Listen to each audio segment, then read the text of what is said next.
Good evening, everyone. Welcome to the September meeting of the Penns Manor Area School District Board of Directors. Welcome to all of you all in attendance and joining us via YouTube.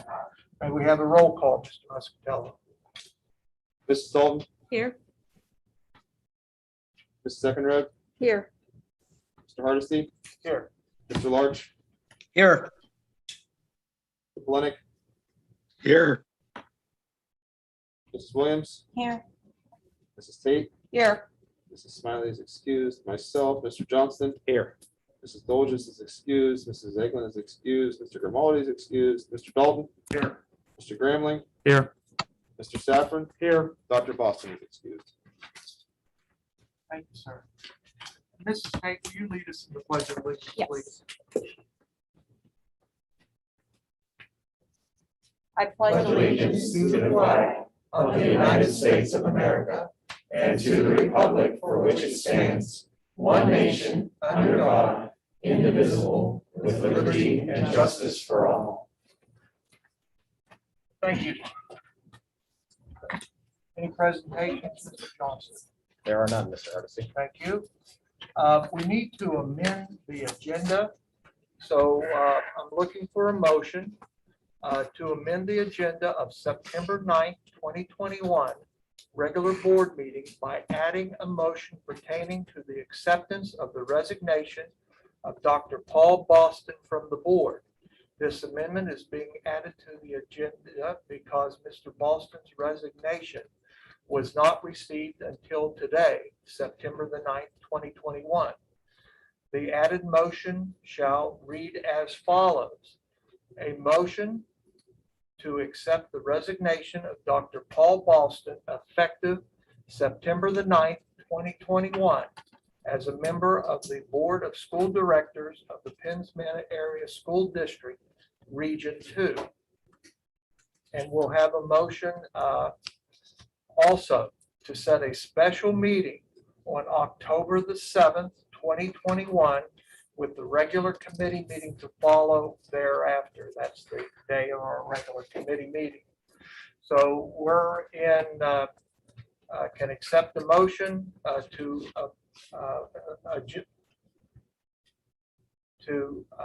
First one is to amend the agenda. amend the agenda. We have a motion to amend it as stated. I'll make the motion. I'll second. I have a motion by Mrs. Williams and a second by Mrs. Eckenrode.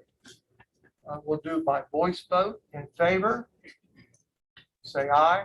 Aye. Aye. Opposed?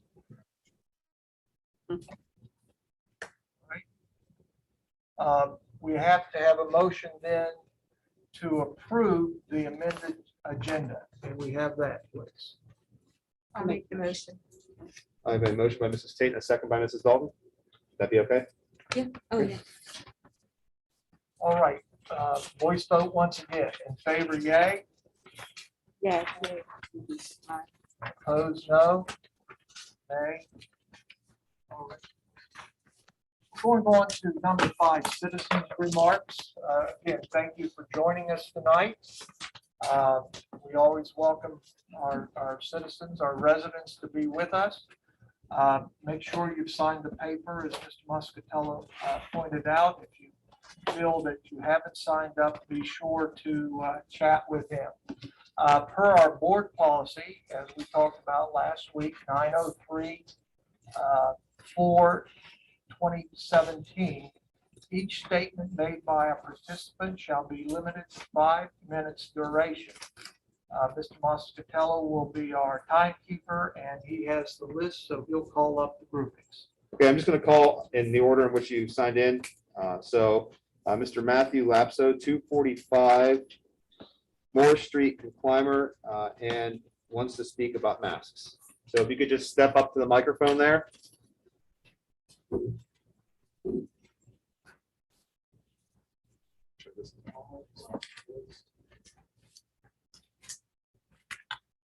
Go ahead.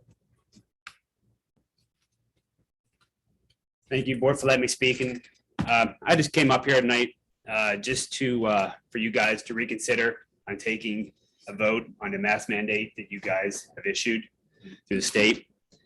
I just want you guys, after watching it last week, it didn't seem like you guys really took too much pride in it or considered even doing it, if it wasn't even on the agenda to be voted on this week. And that's kind of disheartening to me. We're speaking about our kids, the future. So I just consider taking, like I said, board members, you guys have a chance to do what is right by letting the kids' health up to the parents, not you guys deciding what's right for our kids. Let the parents do what's right for our kids. You guys don't raise them, we raise them. Your job is to inform decisions on our education for our kids. Your job on being elected officials, and rephrase it, elected officials by us, is to worry about our going education and how to make our kids' education better and brighter so we can build a bigger and better future for them. That's your job, is to worry about their education, not their health. I just want to bring up something was brought to my attention this Monday. I just want to read the section 3 for you guys, so you guys are all aware. I know you guys are probably well aware of it. I'm not naive to that, but I just want to read that on this. It said, for section 3, exemption to the face covering requirements. The following are exemption to face covering requirements, section viewed from section 2. Individuals who cannot wear a mask due to a medical reason or medical condition, including those with respiratory issues, implant breathing, mental health conditions, or disabilities. Individuals from whom wearing a mask while working would cause or create an unsafe condition in which to operate equipment, executive, or tasks, or determined by a local, state, and federal regulation workplace safety guidelines. Individuals who would be unable to remove a mask while assist with assistance. Individuals who are under 2 years of age. Individuals who are communicating or seeking communication with someone who is being impaired or has other disability where the ability to see the mouth are essential for communication. And the last one, part B, individuals are not required to show documentation except that exemptions applies to. Earlier in the week, I imagine a lot of parents got the same different approval, got a lot of phone calls. I know I got a phone call stating that my face mask exemption form was denied because your solicitor said it was not approved in the right way or was not labeled the right way or took responsibility. The doctor did not report responsibility in the way that he thought was so-called safe or so-called whatever, I forget his wording of it, I should say. That never once did anybody hear anything on this saying that you have to have a doctor's excuse signed to get a medical exemption form filled out by a school. Is it on? Am I missing something? Is it through the school? I'm not aware of that you have to have a doc. Is it on your agenda or your documentation for Penn Manor School saying that you have to have a doctor excuse when it says it right here? I'm reading it right by the law of Pennsylvania. It never once says anything on there saying you have to have a doctor sign off on your kid's medical excuse. And by law, you guys are not even allowed to even ask about it. So if we have paper written saying, and we signed it, me and my wife both signed it, we had our kids sign it and turned it in to you guys, and it was denied. For what reason? Because the doctor wasn't taking responsibility. There was the doctor's signature on it, whether it was our doctor, whether the doctor off the internet, or whoever. It does not matter. In this statement, it says there is no doctor signature required to have a face mask exemption rule. So that's just one thing I want you guys to address or let me know later on whenever you guys do.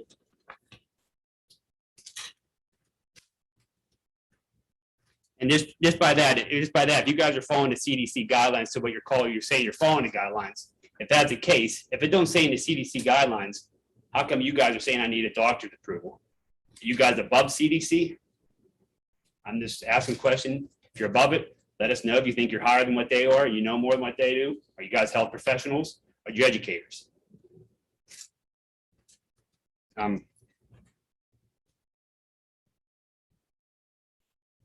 But that's what I'm gonna say. I know I can report stats. I know you guys heard a lot of stats. You guys know your own stats. You guys can look at the internet. You guys can do your own research. You guys did that. I imagine other people are gonna bring that up. I just want to go and I could go about all this. But the bottom line is I'm gonna stand for my kids' rights. I will sleep good tonight. No, I'm gonna fight the good fight for these kids and other parents. I'll be right with them to fight this good fight. You guys, on the other hand, have a right to either vote on this or not vote on it. You guys are taking our kids' health conditions into your own hands. Remember that. You guys are voting for this, not us. You guys are going to be responsible for any side effects that come on from here on out if you guys don't make the right decision on this. Mr. Lashley, your time's up. Thank you, sir. Thank you, board.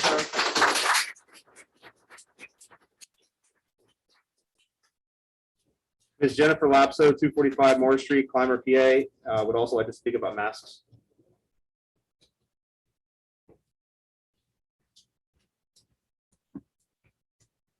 Hi, my husband pretty much said it all, but I know there's sickness going around. Nobody here is denying it.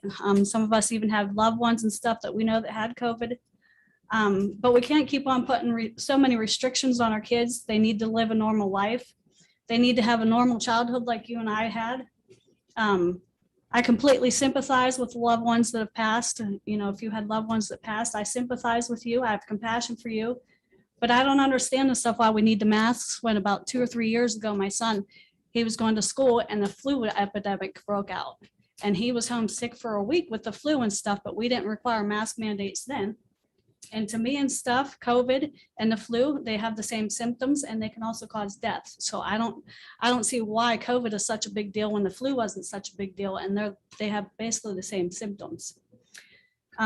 As for people being carriers of the sickness and worrying about who we're around that we could possibly carry it to is just unacceptable to me. We weren't scared of the flu, like I said, and who we were going to pass it to when there was the outbreak in the school. We take the same risks every day with our lives by doing the things we do. We're not promised tomorrow. I know sickness and death, like I said, is real, but I also believe that life is a gift from God for each and every one of us. We can't keep on living it in fear, worrying about what someone could possibly be carrying or who is going to get sick. And how fair is it to these kids that they are not given the option of how they want to live? We say that we're keeping them safe, but if that were true, then we wouldn't let them out of our sight. They wouldn't be allowed to drive because they could be in a car accident. They wouldn't be allowed to go to a party for fear they got drunk or tried a drug. They wouldn't have phones with internet in case they ran into a predator. In order to keep our kids truly safe, they would not be allowed to do absolutely nothing and they would never be out of our sight. But even then they could get hurt. Do we need to take precautions with sickness? Yes. Wash your hands regularly, sneeze in your elbow or your sleeve, cover your mouth, but don't mask our kids. People need to have enough common sense that if their child is sick, then they need to keep them home. When did it come to the point that the healthy people are being forced to put on masks and being forced to quarantine? It was always the sick who were quarantined, not the healthy. And why is it that people who are trying to live so-called normal lives are the ones that are having to fight for their rights now? Whatever happened to saying it's my body, it's my choice? Does that not work for masks? Does it only work for abortions? I didn't come here to put you down. I didn't come here to be rude, but I came to speak from my heart and to tell you what we are, as parents are seeing. We want our kids to grow up independent and learn to stand up for themselves. We want them to stand up for what they believe is right. Why aren't they given a chance? And why are we taking their voice from them? For me, my kids and stuff, when they had the masks, they were coming home sick every day. They were tired. They didn't really want to do anything. They went to bed early. They were coming home with headaches, and not just your normal headaches. They were severe headaches and stuff because they couldn't breathe. There was teachers and stuff who were so scared of this that they didn't want to let them have mask breaks and stuff. They told them, well, maybe you can just get it in another class. So for me and stuff, when that happened, my child was put at risk because he couldn't breathe and stuff, and he was struggling to breathe, and that teacher refused him a mask break. So I'm asking you and stuff to put my child first. Listen to what the parents are saying and stuff, because we are the ones that are at home with them, and we have to be their voice. Thank you.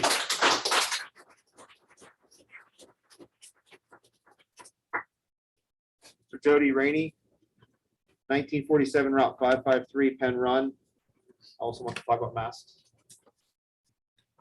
I just want to make my opening statement is I'm not here to support masks. Okay, but I think what I'm trying to do is provide some insight as a school administrator myself in a different district. I'm not here representing my district. I'm just here to try to get people to understand that the school administrators in this board does not have any, their hands are tied, guys. They don't have any option, and I'm going to show you where and why.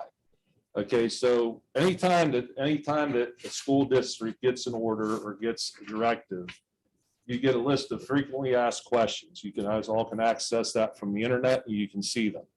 So I'm going to read a couple of them real quick. First one is, what is the potential consequence if a school entity fails to comply with the order. School officials, that'd be me, these people, Mr. Johnson as superintendent, school officials who fail to adhere to the order could lose their protection of sovereign immunity and may face personal lawsuits from those who may be affected by any official's attempt to ignore the order. Failing to implement or follow the control measures may expose individuals, so myself, these people as individuals, to personal liability under 42 PA section 8550 relating to willful misconduct, as well as other remedies as provided by law. Failure to implement and follow the control measures of the order also subjects a person to the penalty provisions of the Disease Prevention and Control Law of 1955. So the first question I would just ask everybody is, would you be willing to risk your livelihood of how you care for your children, how I provide for my family, how I make a living, my pension, in order to willingly violate an order? Yes. Okay, if I lose my job, then you guys can take care of my family. I appreciate that. The groups using the school after hours have to follow it. That's irrelevant. Yes, they do. Are individuals required to show proof of an exemption to the order? Again, this is the guidance we receive to implement the order that we are forced upon us. School entities must require all individuals to wear face coverings. You guys know all that. But then it says, before an individual is exempted from the order, all alternatives to a face covering, including a face shield, must be exhausted, and any exemption be in accordance with the eligibility under Section 504 of the Rehabilitation Act, or IDEA, for such medical or mental health condition or disability. School entities should follow their established processes for determining student eligibility under those laws, including any medical documentation they would normally require. That's why everybody's asking for doctor's use, guys.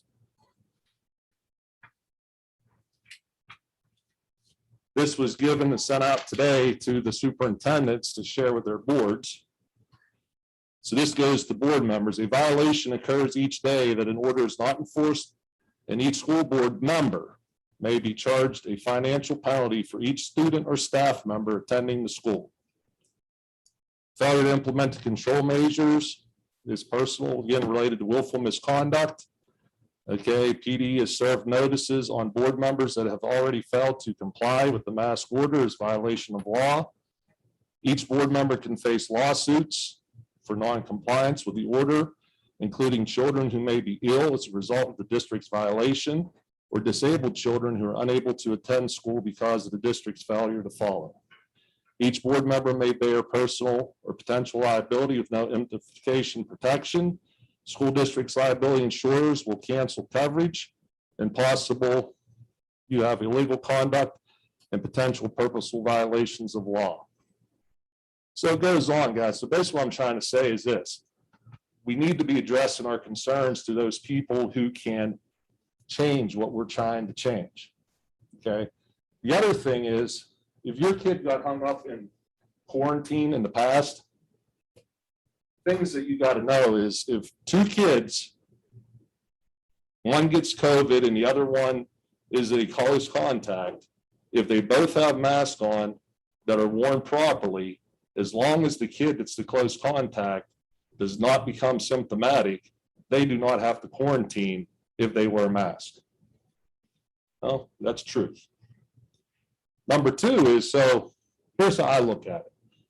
There's not a bigger anti-vaxxer in this room than my son, who's a senior. But he hates remote learning so much that he got vaccinated so he didn't have to get quarantined. Mr. Rainier, time's up. So I'm just saying, I respect all of you. I respect your opinions. I'm not arguing for or against masks. I'm just trying to let you know that administrationally, their hands are tied. They're not going to risk the way they provide for their families. Okay, next up, Dr. Casey Crowley, 18 Staff Street, would also like to talk about masks. I also have another topic about inconsistencies of medical excuses, just so I forgot to put that on Sure. there. I apologize. So this is the petition, if you did want to see the names, so you can pass it on. Cool. We'll take it for the record. Okay. I'm assuming you want to keep that, or is that? No, you can keep that. We'll keep it for the record. So, thank you for the allotted time. I have two topics to speak about that, and the first was I was holding the petition for all the stakeholders in the district, right? These petitions were started only a few days ago, and we have already almost 300 names. And these are in support of keeping masks optional. And as you can see through the names, these are all from our area. We are here to show support to all board members who will vote this evening to keeping masks optional, allowing parents the choice to do what is best for their families. So the second topic pertains to the inconsistencies of medical excuses and or exemptions being accepted or denied at Penn's Manor. Earlier today, I sent an email to all board members with the documents that supplement this topic. So you have to check your Penn's Manor email.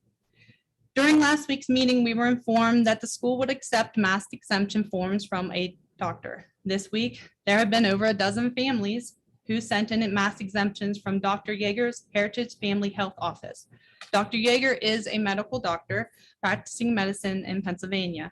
He has given authorization through documentation with his signature for mask exemptions. These were rejected. We were informed that because it was a blanket document and an electronic signature, that is not valid. I called Dr. Yeager's office. His office informed me that if Penn's Manor calls them, they will verify, providing verbal authorization for all their mask exemptions.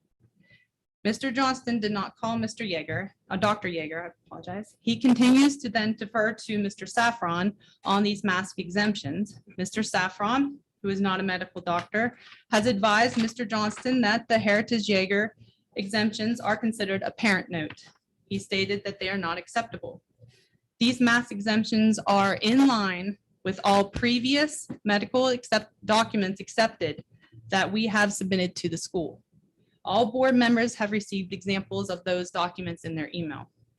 I asked the board to review those documents and consider the similarities in handwritten patient names, dates, and photocopied or blanketed documents with electronic signatures for medical excuses. All these documents, again, have been approved through our school as medical excuses. There would appear to be no legal justification for denying the Heritage Family Health School Mask Exemption Physician Statement.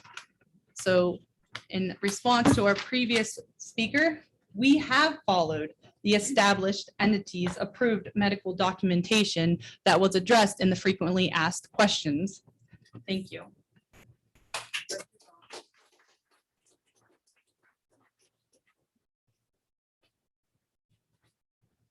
Mr. Chris Cameron, 1335 Route 403 Highway North, would like to speak about masks.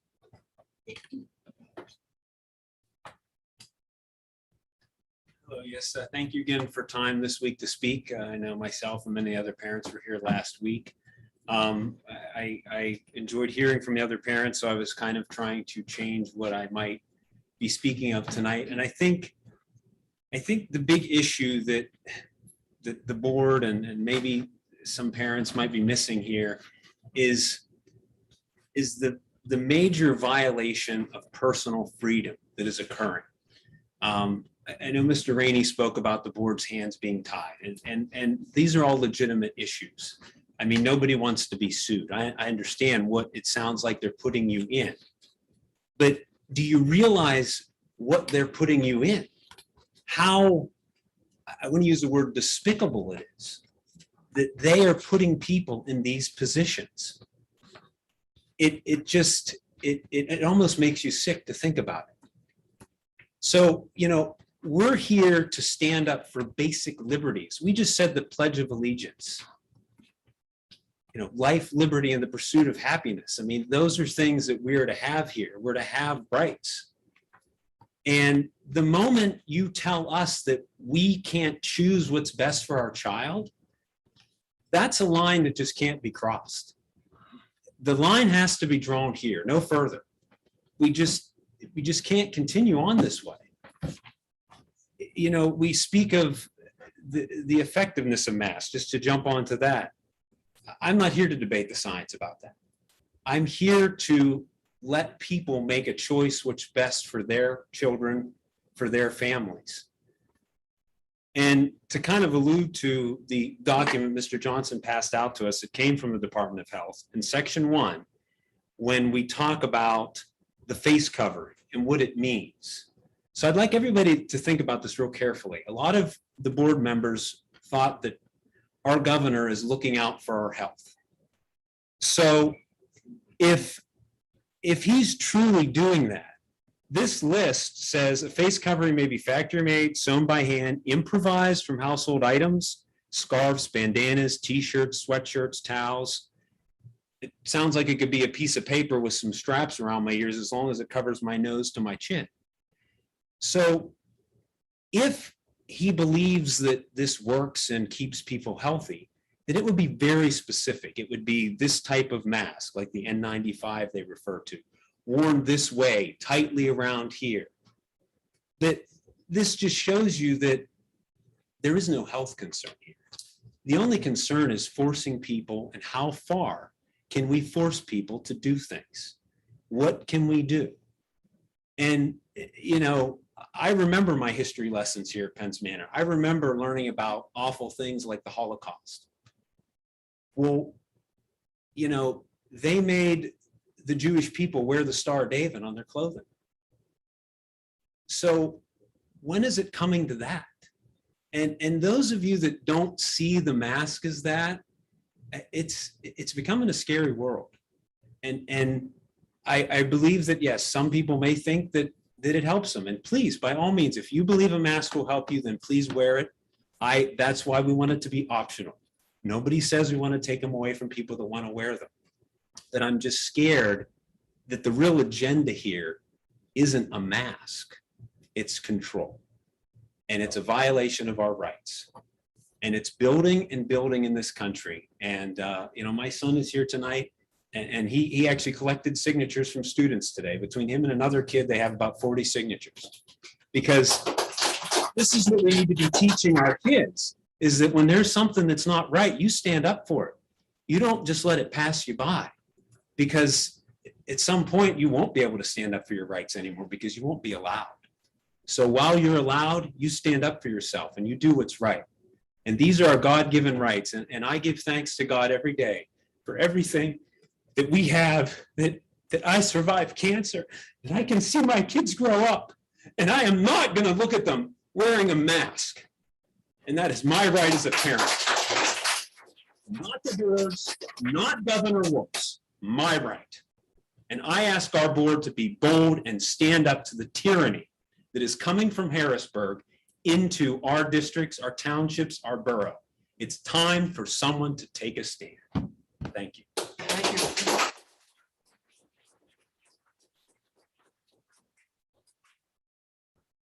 Ms. Janine Pegg, 579 Historical Road, Strongstown, would like to speak about masks. Okay, I'm gonna try to get through this without getting too emotional. This week I had a chance to write things down, so I'm pretty much gonna be reading this and trying to keep it together.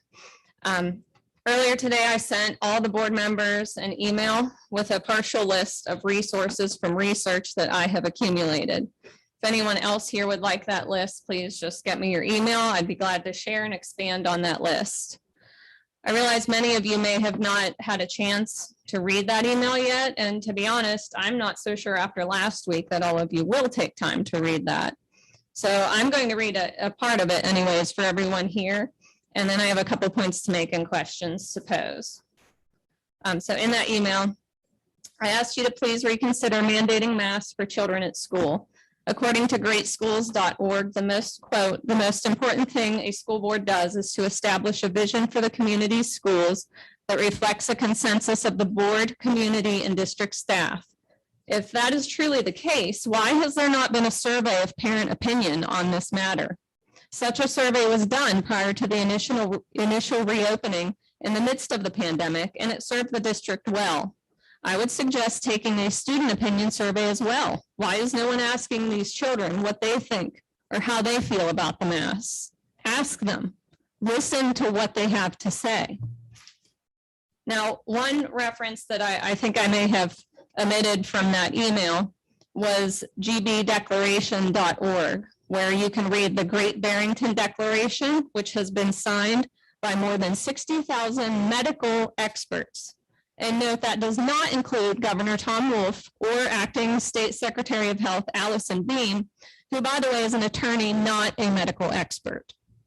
The main point of this declaration is those who are not vulnerable, and this is quoting, those who are not vulnerable should immediately be allowed to resume life as normal, end quote. That's talking about these kids. Go read it for yourself. Great Barrington Declaration. It's online. A couple points about masks then. From the graph article on thefederalist.com, quote, masks dehumanize us and ironically serve as a constant reminder that we should be afraid, end quote. I know a few people who died from COVID. I don't know a single person who hasn't suffered from fear or anxiety from COVID at some point in this.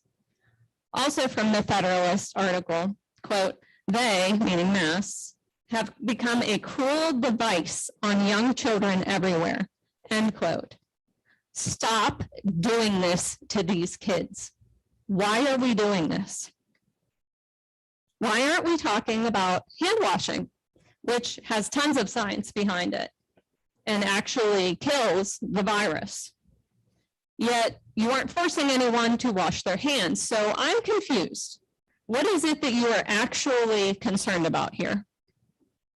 Mr. Johnson, you said at the last meeting that we should follow orders, teach these kids to follow orders.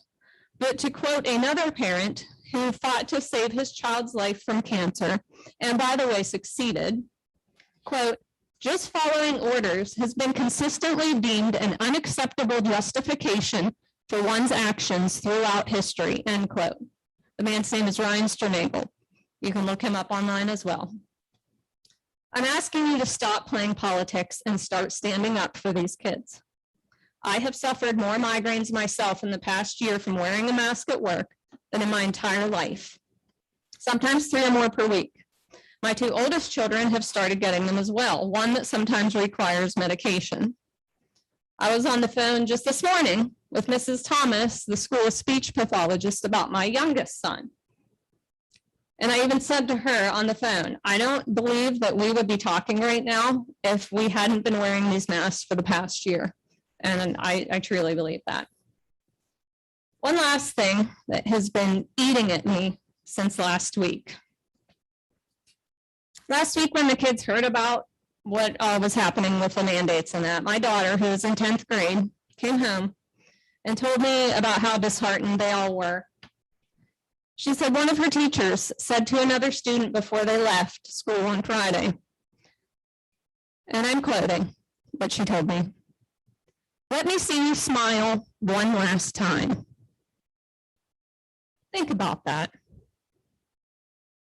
Let me see you smile one last time. Ms. Baker, time's up. Can you sleep with that? Because I can't. Thank you.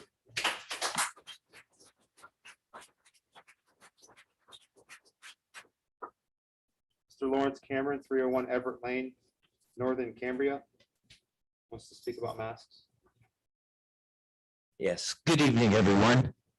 I'll tell you what, I did not prepare anything for tonight. And it's a good thing I didn't, because I agree 100% with everything these people that came before me have said. And my son, Chris, actually hit on the point I wanted to make. So I am going to make this political. And in case you don't know, I'm the guy with the Trump horn. The DCP, which is our new Democrat Communist Party, it's all about rule. It's all about submission.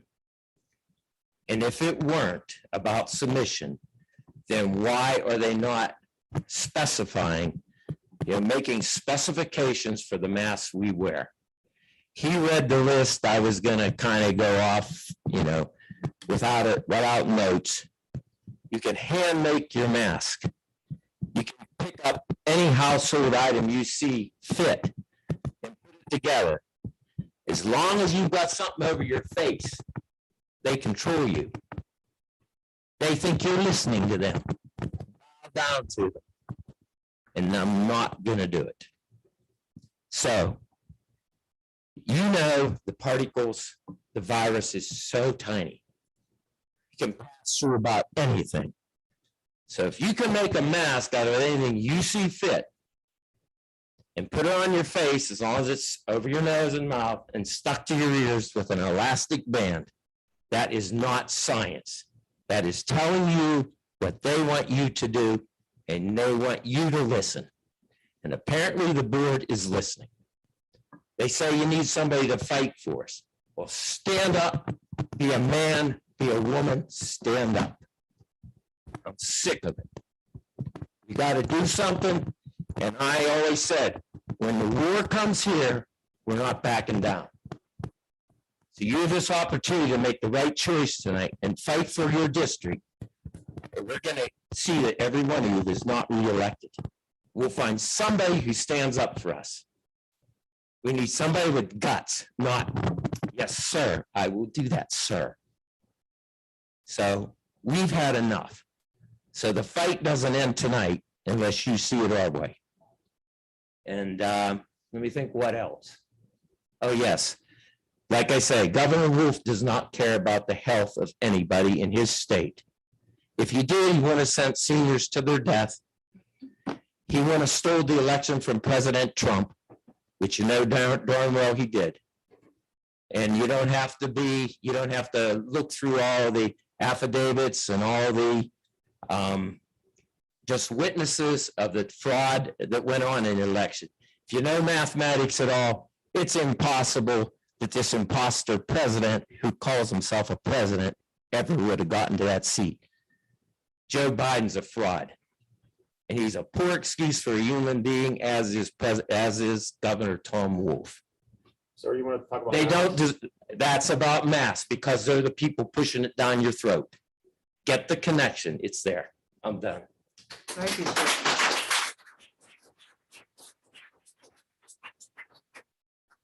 Mr. Luke Bothell, 741 Spalding Road, Penn Run, would also like to speak about masks.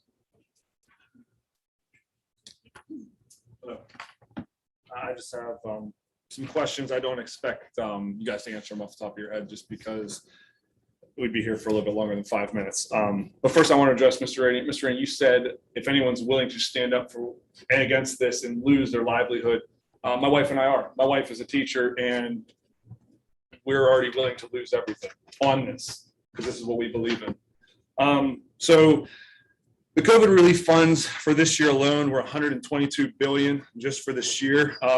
These are just some questions. People remember these questions and record these so that they at some point can be answered. What is your plan for spending / allocating these funds? We know that your plans had to be submitted by June 4th of 2021.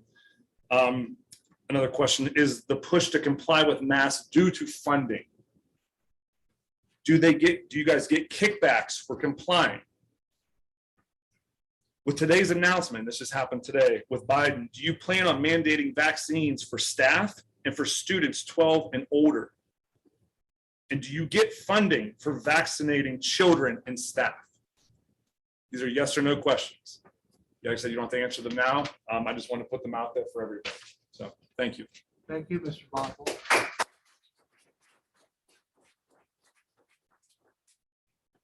Mr. Jason Bowman, 473 Historical Road, Strongstown, would also like to speak about masks. I spoke last week.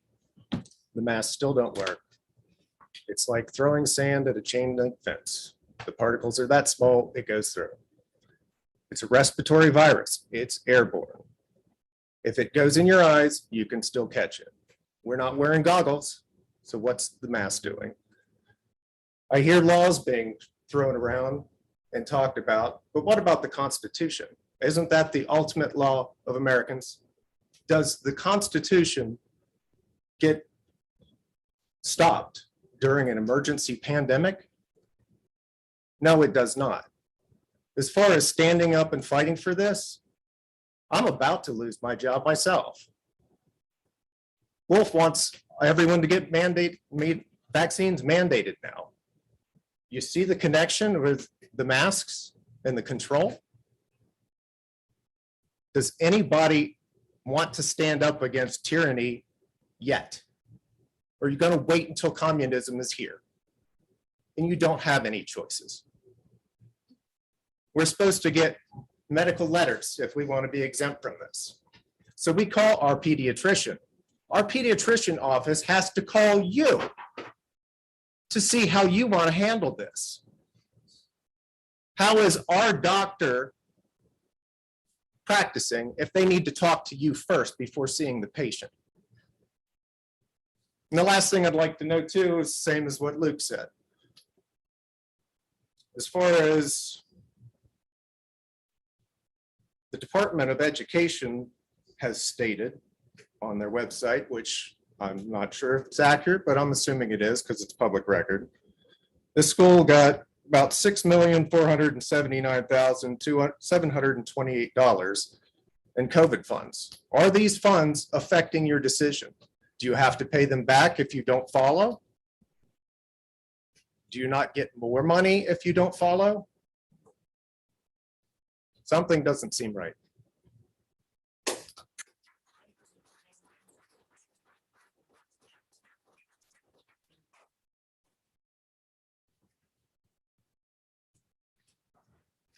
Last one, Ms. Marissa Palis, is it? 7003 Route 403 Highway North, would also like to speak about masks. There should be more than just that one. I signed it. Oh, I do believe she left. then all the other one, there's another page. Ms. Amanda Frampton, 1030 Sage Street, would also like to speak about masks.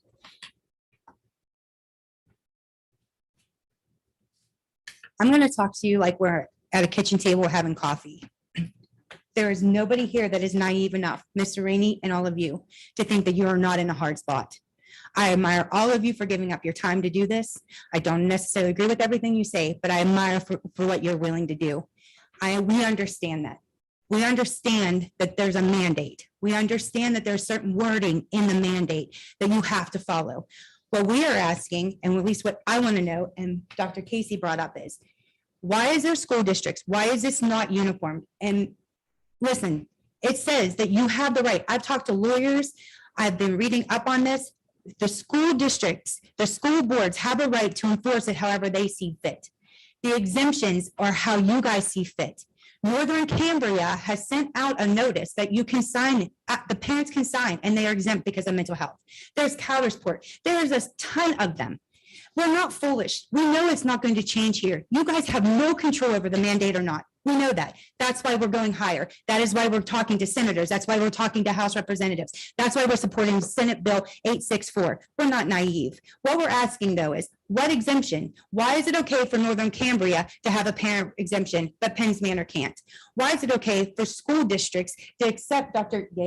Yeager's exemptions, but we are not? That's what we're questioning. If this is going to be a mandate that has to be followed, statewide mandate, then the regulations, how it's exemptions and non-exemptions should be the same, mandated the exact same way, and they're not from school district to school district. Also, I am telling you personally, and I think everybody else here would be too, if we had a governor that was saying you can absolutely not wear a mask, we would be here fighting for you at the same time. I don't agree with it. I think I shouldn't have to wear a mask, but I'd be fighting for every single one of you to decide on your health issues if you needed to wear a mask or not. Mr. Hardesty, especially you, I understand your situation exactly with your wife.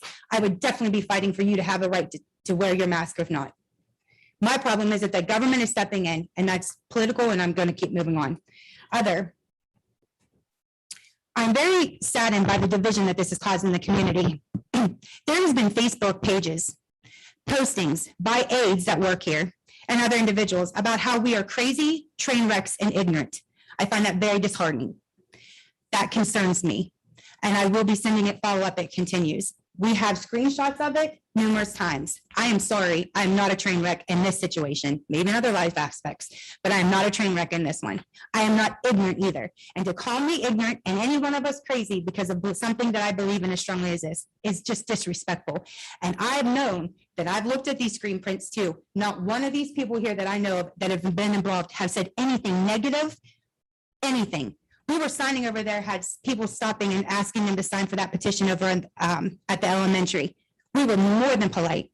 Anyone that refused, we were like, great, have a great day, enjoy your time with your student and their teacher. Not once did we call them crazy. I didn't even give them a snake eye. Actually smiled. That's the division that I'm talking about. And last but not least, Mr. Johnson, you said that there would be something about mass breaks and it would be like wide and everybody would know about it. From what I've been hearing, they are not getting them. It depends on the teacher. It depends on what's going on. My sons went in without a mask because they had that exemption that was then declined. When they were told to put it on, they respectfully said, I don't feel like I should, but they put it on. Especially the one that I didn't think would say it. I think all of our kids respectfully did it. And if they didn't, if they refused to put the mask on, they did it respectfully and they got a consequence for it, a warning. 2 warnings, whatever the warning is. What I'm asking though is we need to know about the break schedules. It needs to be scheduled. It's not right for them. Again, that was supposed to be stated. We were supposed to get knowledge about that. We have, at least I haven't heard anything. So again, I just want to say this. We are not saying what you guys are doing is easy. We understand that this is a mandate and there's certain things that have to happen. What we are asking for is that if it's a mandate for that to happen, that everybody has to wear a mask and all this stuff, but every exemption that different school districts are doing should be also followed through the whole same way. That's all we're asking for. You guys have nothing. I know you can't change it. I'm hoping some of you wish you could, and we understand that. We do. We're not unreasonable. We're not crazy. We're not a train wreck, and we're just wanting what's decency rights. We respect it. Other people, we want to be respected also. And that's all that we're here for today. Thank you. Thank you,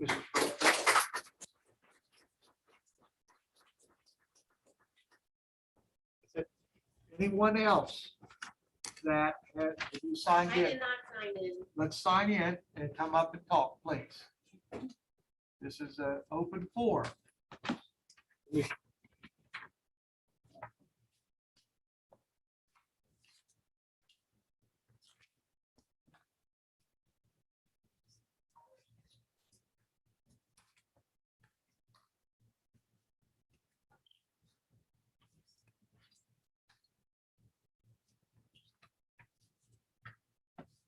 Okay. Is there anyone else back there? Okay. So Ms. Grace Peace, 425 Adams Street Climber, would like to speak about masks. Go ahead. I'm okay. I get hives when I'm nervous. No worries. Your hands are tied. How about a loophole? There's loopholes for everything.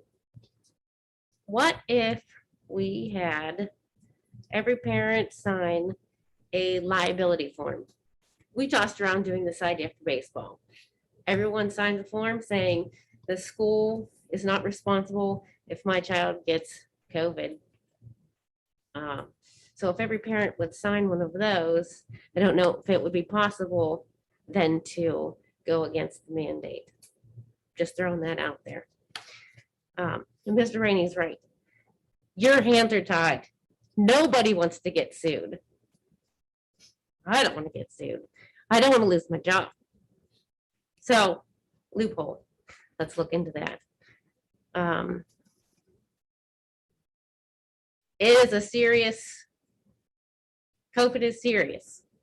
But we're all going to get it eventually, kids included.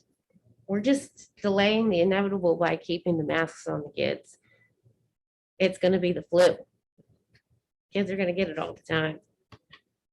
So we should just not wear the masks. That way everyone gets it out of the way.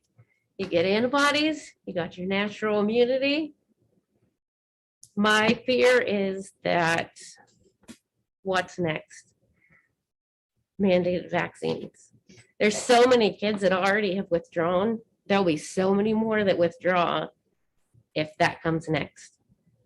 So masks lead to vaccines.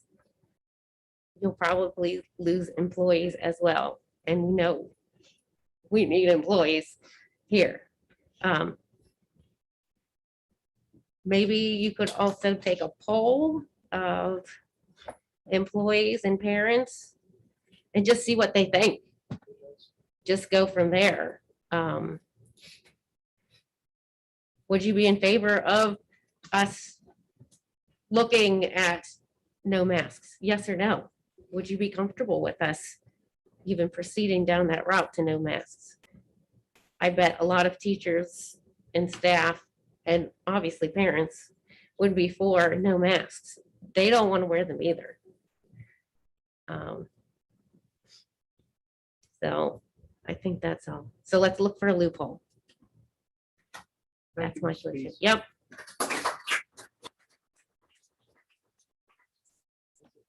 All right. Can I react to that real quick? I'll make it super quick. Absolutely.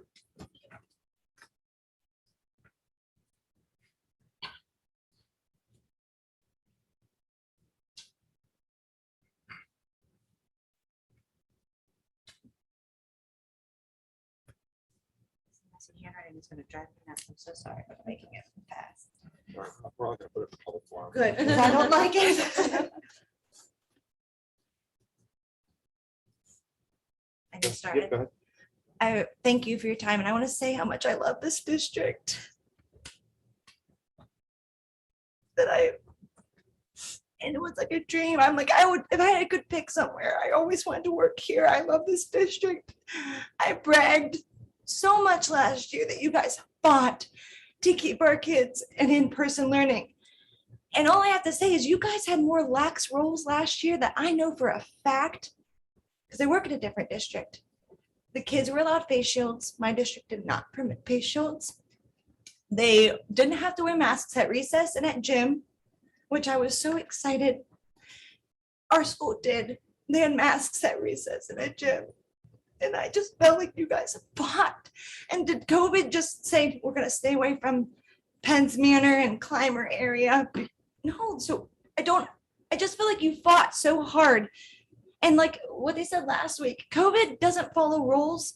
So what happened last year that you guys never shut down? I can say, I am so proud. I would just brag and say, my daughter's district never shut down. My daughter got an education. She got that kindergarten education. And you know what? I'm so sad. I pulled her. We're homeschooling her. And she was looking at her kindergarten graduation pictures and she started crying. She goes, I miss my friend Hannah. I miss Miss Matco. And she is excited. She doesn't hate homeschooling. But I just feel like, again, I know hands are tied. I know we can't change the mask mandate. There are other districts coming up with other options. And I just ask that you come up with another option. Because I just feel like we gotta fight and we gotta stand up. And I'm just devastated that my daughter just can't do certain things. She's like, Mommy, I want to be a cheerleader or I want to do this. And it's just really hard. And it's hard, you said, about let me see you smile one last time. And it just breaks my heart. And again, I thank you for your time. I know it's hard, but there has to be a loophole. There has to be something that could be signed or accepting the consistency with the medical exemptions. Because we had to make that hard decision to pull her to homeschool. And I hate doing that because I love this place. I do. I went to Indiana and I always wanted to go to Penns Manor. I don't know what it was. I was like, I just want to go to Penns Manor, like all good growing up. And it's just a place I really respect. And I love that we live here. And my husband and I advocate, we're like, we have an awesome district. And so I just ask that you reconsider and look into the different options to make it so whatever the parent or whatever the student is comfortable with. Thank you.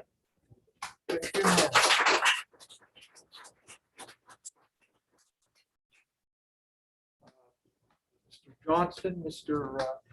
Saffron, do you want to answer any of the questions or make points at this point? Well, I guess I can speak to a couple of things that were raised today. One was with regard to the heritage form and the validity of that form. Mr. Rainey spoke about section 504, and that really is the criteria that the Department of Education stated we should be using in determining whether or not a student should be excused from the requirements of the order.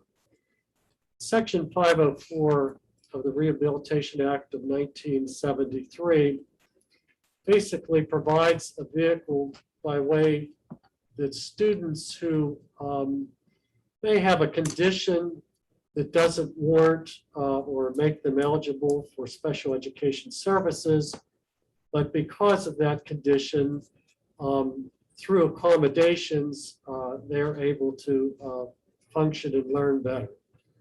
And as part of that, we require a doctor, a physician's statement, letter, order, indicating that the student has a particular condition and that accommodations are needed. And oftentimes they make the recommendations as to what those accommodations should be. And in this case, we would, following the protocols of 504, we would require a physician's statement indicating that your child has a medical condition that could be exacerbated by the wearing of any face coverings, including a plastic shield, and therefore should be excused from wearing any type of face coverings. The letter from Heritage Family Health, I have a copy right in front of me, was nothing more than Dr. Yeager's opinion as to the effectiveness of masks. And he signed that. It was just that, a letter. Then he indicated that therefore the parents signing below are claiming a valid medical exemption for the child named above. That doesn't tell this district anything with regard to the requirements of 504. And so that's why that form was rejected. And most parents who were called understood that that's why it was rejected and what the district would require in order to consider whether or not that student should be exempt from the regulations of the order. Second misconception is that it doesn't matter what the individual board members believe or don't believe about the effectiveness of masks. That's not the issue here. The issue is that the Department of Health, an agency of the Commonwealth of Pennsylvania, predicated an order to all school districts in the state requiring masks to be worn by teachers, students, visitors, anyone entering into the school building. And that's the requirement of the order, and we're obligated to follow that order. Pure and simple. It doesn't matter if we agree with it or not agree with it. That's the requirement. And I understand the frustration of parents who don't want their kids to wear a mask or want them to have the choice of whether or not to wear a mask. But the problem is that we also have students who are wearing masks and who believe that masks do protect not only the wearer, but others around them. And one of the things that we have to be careful of as a district is that we have special education students. And we have an obligation under the law to provide their education in accordance with their IEPs, their individual educational programs.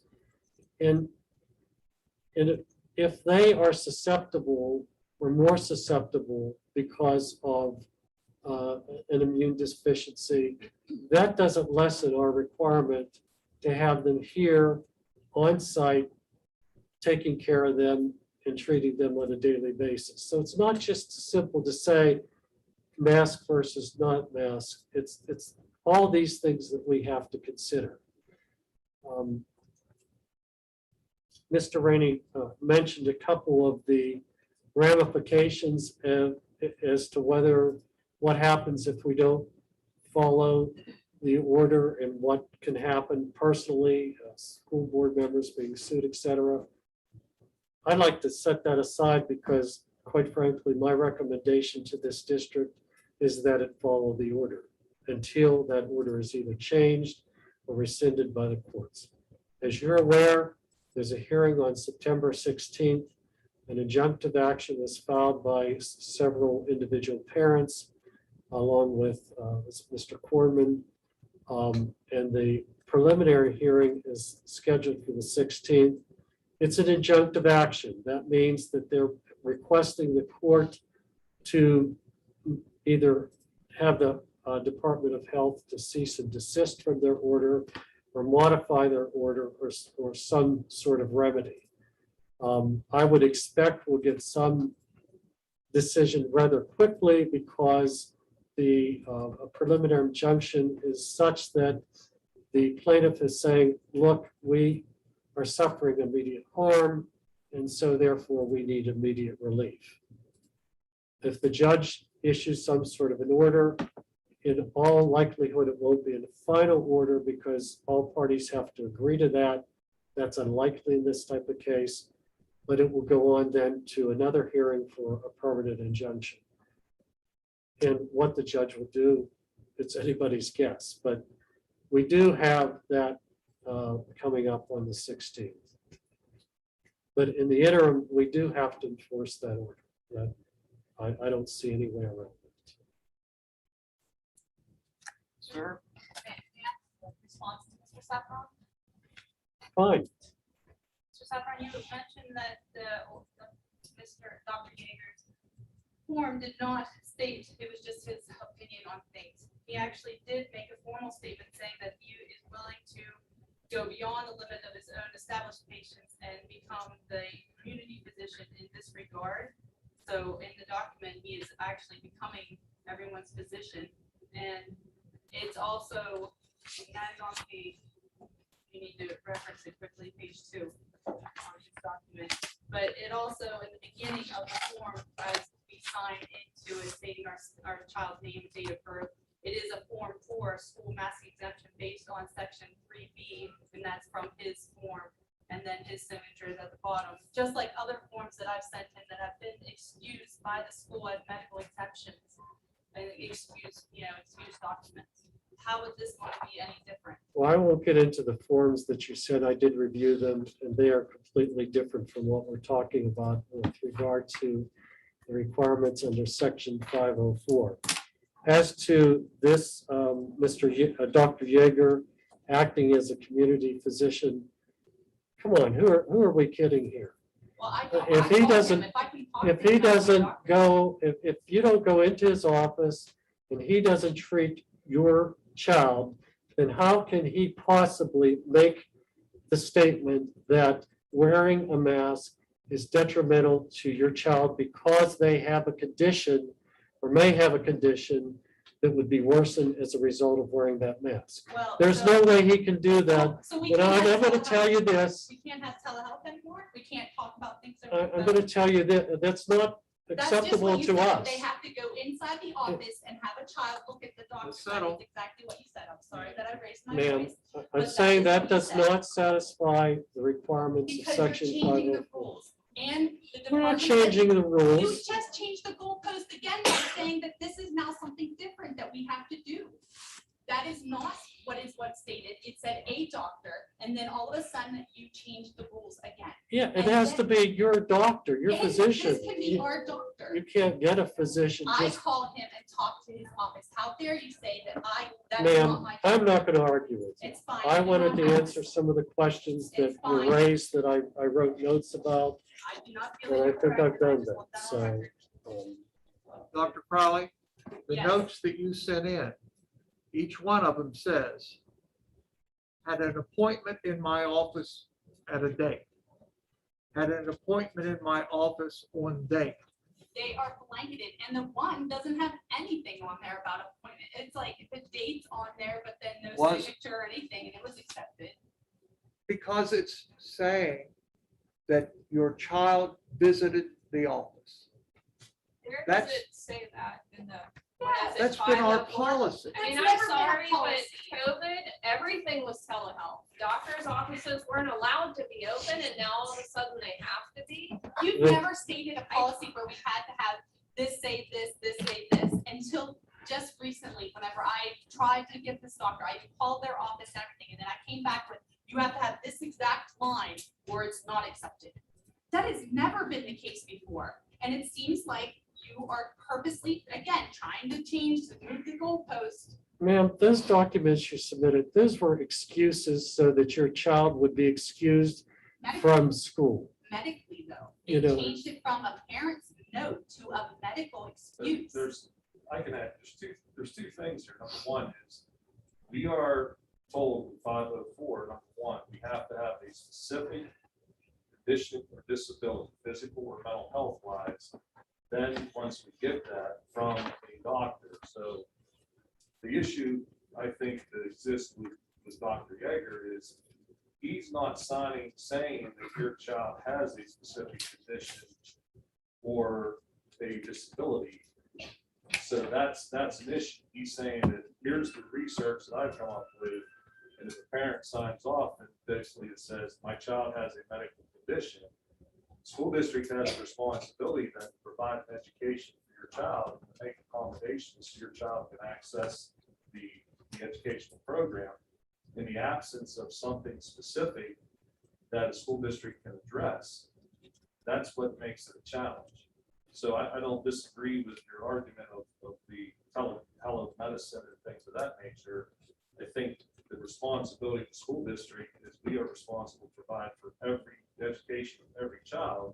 And in the absence of a specific condition or disability, then it's very hard for us to make an educational program that your child can access and benefit from. I think that's the directive. Again, I respect you, what you're saying. I'm just saying is the position of the district is, how can we then abide by even section 504 of the Rehabilitation Act if we don't know the specific condition or disability? I'll give you a perfect example would be, a lot of times you get people that say my child has ADHD, has autism, but it's not diagnosed by a physician. So we can't develop a program because we don't know the specific. Because autism is a very wide thing. There's so many. So I think what's happening here is the reason why it's hard to accept Dr. Yeager is it doesn't specify what we can do then to accommodate the education of your child. That's the challenge. In response to that, I understand autism has a spectrum, but that is apples and oranges in this case. And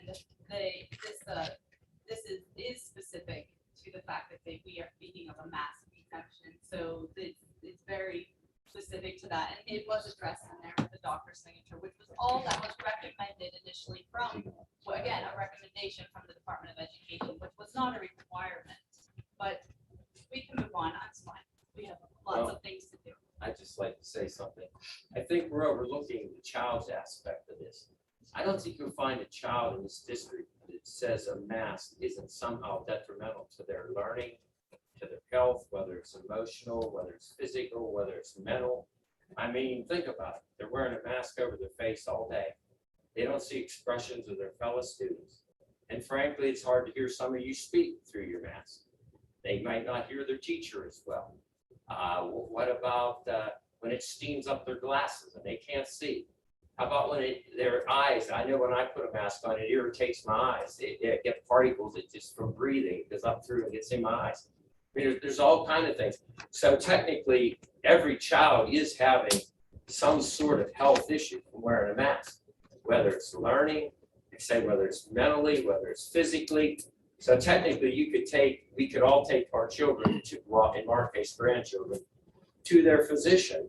They can complain of what's happening in the classroom, and he can write them an excuse because by removing the mask, You remove the learning disability, the illnesses that can come from it. And just like I say, the mental and the physical conditions that the mask gives all these kids. I haven't heard one kid say, I love wearing my mask. I don't even know it's on my face. So think about that. And when is it gonna end? Next year, there'll be another variant. That's not what we're here about. Yeah, we No, are we're here not. about it. We're here about our kids and our grandchildren. way- Why are you here? I'm here for the good of the district. Then stand up to the. Well, the good of No. the district is our children. What else is school for? Oh, shut it up, your butt. Okay, we cannot. You're a tough guy, aren't you? No, I'm a pussy. So let's Quit just, slamming your hammer. Act like an adult. you're the one. John. No, no, you just can't control yourself. Huh? Okay. I know. I'm not leaving. I didn't have. I don't want him to leave. I don't want him to leave, sir. That was unacceptable. You slammed that like a child. All right, I'll accept that. Apologize. I apologize Thank to you. What about the vulgar language in front of children? I apologize for that too. I am not being very good. But the point is, the way to fight this is not at the local board level. Yeah, it is. Where does it start? Can I just ask a question? You can't march up to the state. What about, why why is there different school districts doing different, and I know you don't know that, but I'm just saying, if there isn't, Northern Cambria, Powdersport, there's different ones making exceptions. The exceptions is what we're having an issue with right now. We are not naive that you are gonna change that mandate. That's not what I'm asking. I've talked to numerous lawyers. I know Dr. Casey has talked to numerous lawyers also. They are saying that you, the school board, holds how the exemptions are accepted and unaccepted. That's where we're at today. We know you're not trying to change a mandate. We're not stupid. We know that. That's why we have two battles going on. We have it statewide and we have it locally. What we want to know is, why is Northern Cambria, where it says in the order, it does not say that you need a doctor's excuse on that for mental health. It does not. Why is other school districts, Butler, why are they allowing those exceptions and we're not? That's where our question is at. And they're all still working, right? They all have their jobs. Yeah, I emailed all of the board members here, the exception from Powder Board, that basically the parent can sign.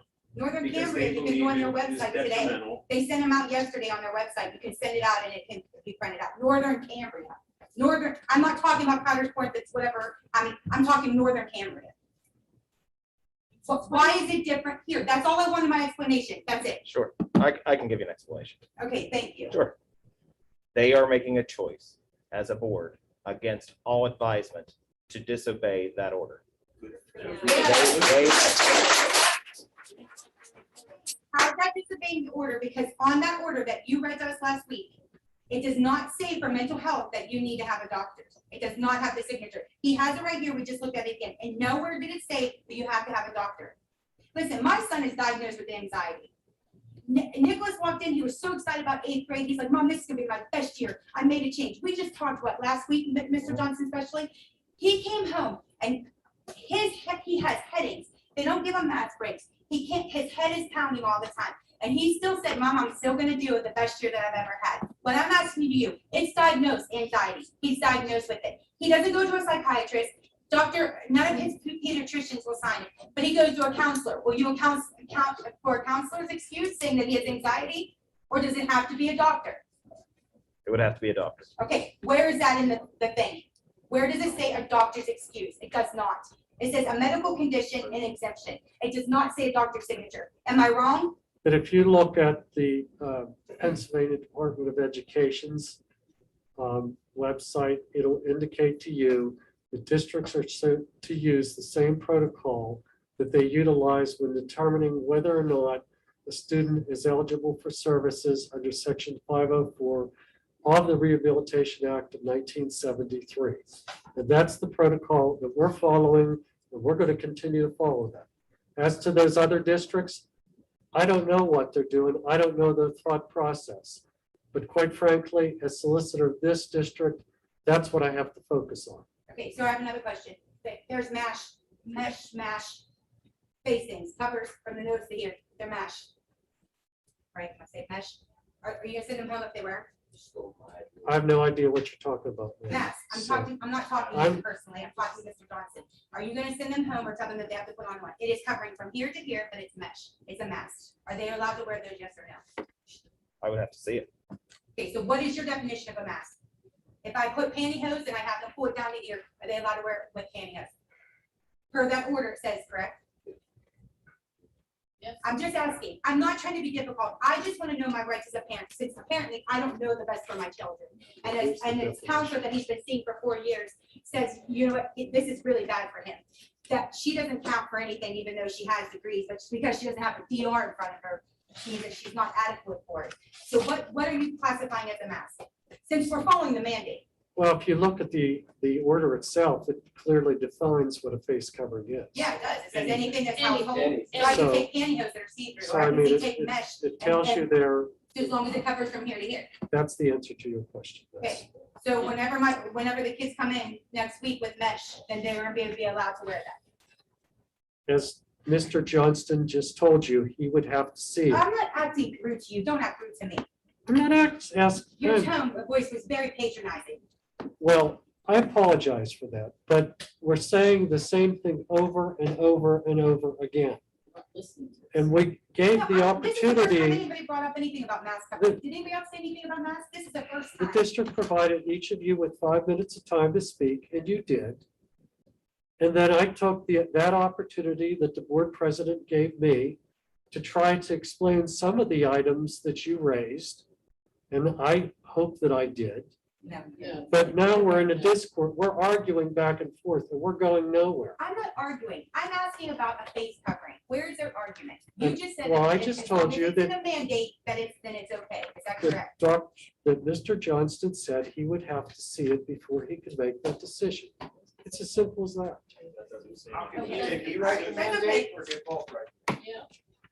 Well, that'll- Mr. Johnston's superintendent of the schools, that's his responsibility. Oh, I understand that, and I don't think anybody's debating that, you're taking the issues that we're not. We just want to know, because you keep bringing up the mandate, we're bringing up the mandate. The mandate says it can be any household thing, it can be a towel, it can be anything. So if it's a mesh lining that covers the nose from the mouth of the chin, then it should be illegally allowed.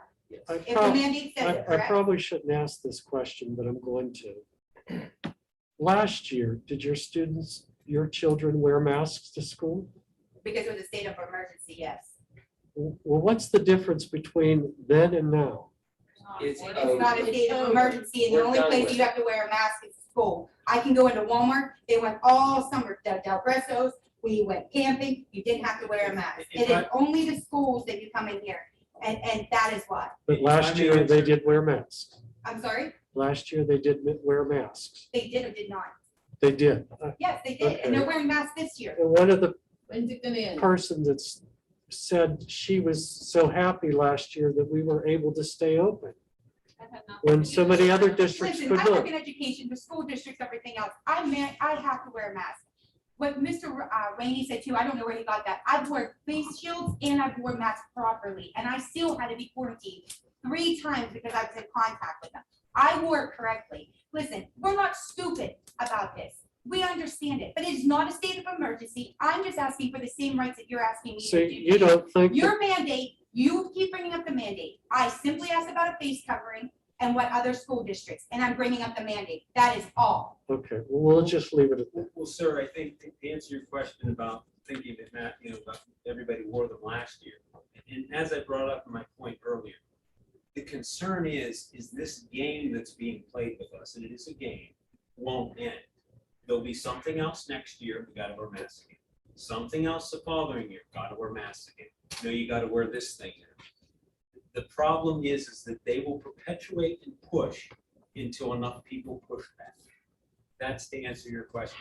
Were we okay with it last year? No, I wasn't. But I did want my kids to be in school, and we all lived with last year. And we all Of wore them hopes of, everywhere. we of went. hopes of a better year. We are in a better year. We've all sort of come to our senses that this isn't gonna go away, so we have to go back to living if we choose to. If we choose to need the mask and go with that, then by all means. But those of us that just want to move on with our lives have made that decision and deserve to be able to for our family and our children.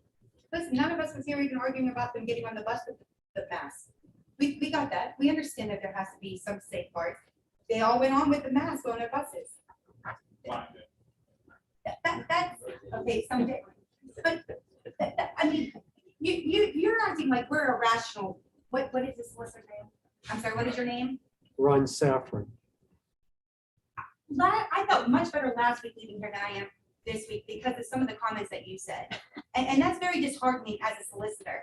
That concerns me. Well, what Because you're acting as if we are- what specifically are you talking about? Because you're, first of all, you're very, coming off very condescending. We've had simple, easy questions to ask, and all we were asking is about the mandate. And then you go into, if my kids, what does it matter to you if my kids wore it last year or not? It's none of your business, to be quite frankly. It's none of your Well, business. I was just curious as to why this year is so different from last year. Well, how about the rest of our lives? They can just wear them till they graduate. What's different about that? The state of emergency is over. It's the Yeah. biggest difference. The difference is they can go to hospice tonight and they don't have to wear a mask. They come into the school district for 8 hours and they have to wear a mask. And we know that you can't change that, but we are asking for answers about exemptions and about mask wearing. And you seem to be dodging the issue because you don't want to come out and say yes or no. The exemption, Larry brought up a very great point. Is this, you said, we can go to our family physician and get them to give us, Right. that's what the district needs. They need something, again, they need a specific condition or disability that then exempts them. So the district could have one. So the answer to the question really is, the easy solution is, if you guys want the district to consider an exemption, go to your family physician, have them talk to you, your child, and just basically, what is the condition? Because the district then can accept that. I tried to set up an appointment for my child. Well, no, basically, Indiana Pediatrics called Mr. Johnson to see what he wanted to do, and he recommended a face shield. Absolutely Without not. seeing my daughter as a patient, I tried to set up an appointment, and they would not see her. Can I need to answer that. I need to answer to you. Pre-existing. First of all, Condition is brought on by mask wearing. Please, gentlemen. Right, it's being brought on Mr. by Johnson, mask who wearing wants- and Mr. solved by Johnson. removing. Hold on, Mr. Johnson wants to say something. first of all, I was never asked about any student about anything. Okay, from a doctor. They lied to me about Nope, nope, so I want to explain. Nope, so I want to explain. So I had a call from a doctor from IRMC. And this was the only question, and the call lasted 5 seconds. The question was, will the district accept shields over masks? My response was yes. It was, thank you very much. And she hung up. I'm just trying to take on a lot of responsibility. And that's the honest truth. I don't even know who she was calling for. I don't know what it was about. It was one question, 5 seconds, hung up.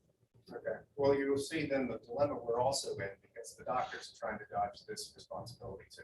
No one will take responsibility. That's great. That's a good thing to show the kids.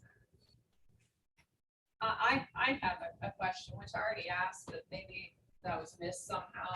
And quite honestly, I feel like it's the most important question that should be asked right now. Why are you here? What's more important to you? Lawsuits, mandates, section, whatever. That's all well and good. But I'm here because I love my children.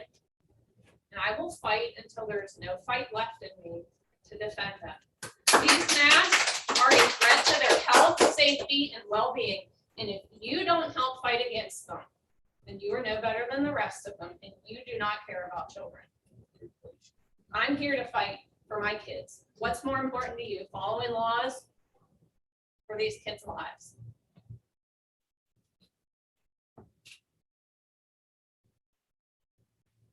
Nobody's answering. Let's go ahead and move on with. the I'll agenda. answer. Good. I spoke last week, and I'm I know going to you're say a Biden this. supporter. Go ahead. You know what, Mr. Cameron, I'm not going to even acknowledge you But you- because this you isn't think about Mr. you think politics. Mr. Wolf is. I'm not going to, I'm not going to Let's discuss go this. on. I'm answering your question, ma'am.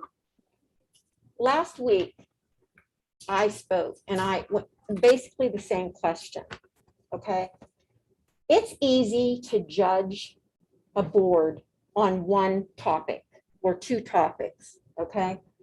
If any of you think this is easy, then, and you said about getting someone to run, that's fine. That's democracy. And if someone wants to run, they can run and the voters will decide. My life isn't going to come to an end if I'm not on the school board anymore.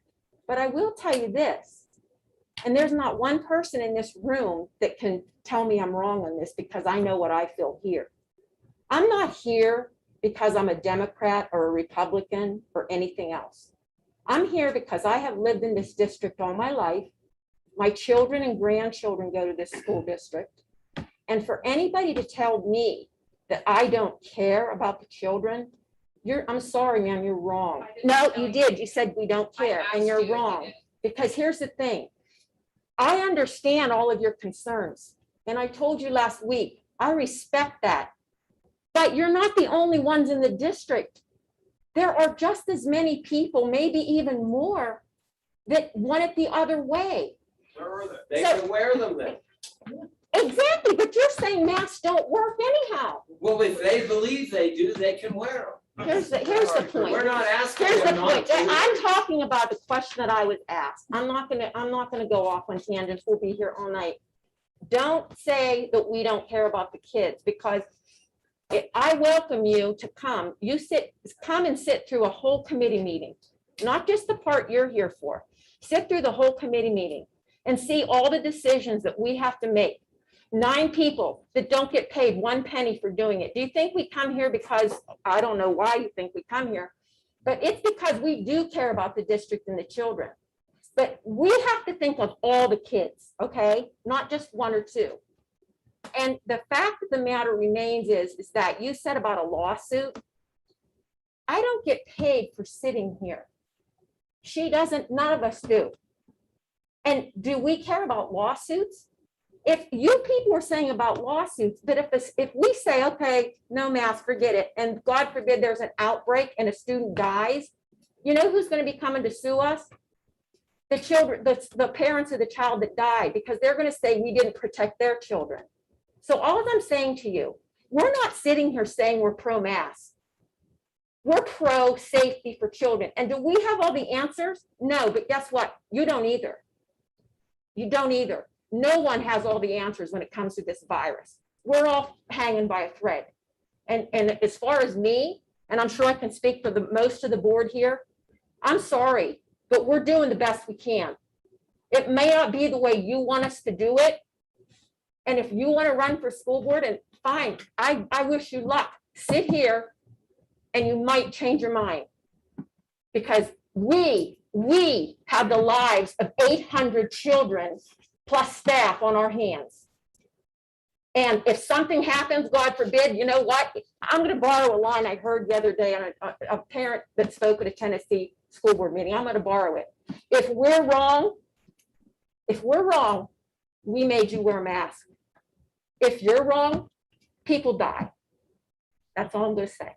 If you're wrong, you've also violated his constitutional rights. The masks don't help. All right, we're going on to number 6. Minutes of all meetings. May we have a motion to approve the minutes as printed? I'll second. I have a motion by Mrs. Williams and a second by Mrs. Eckenrode. We'll have a voice vote, please.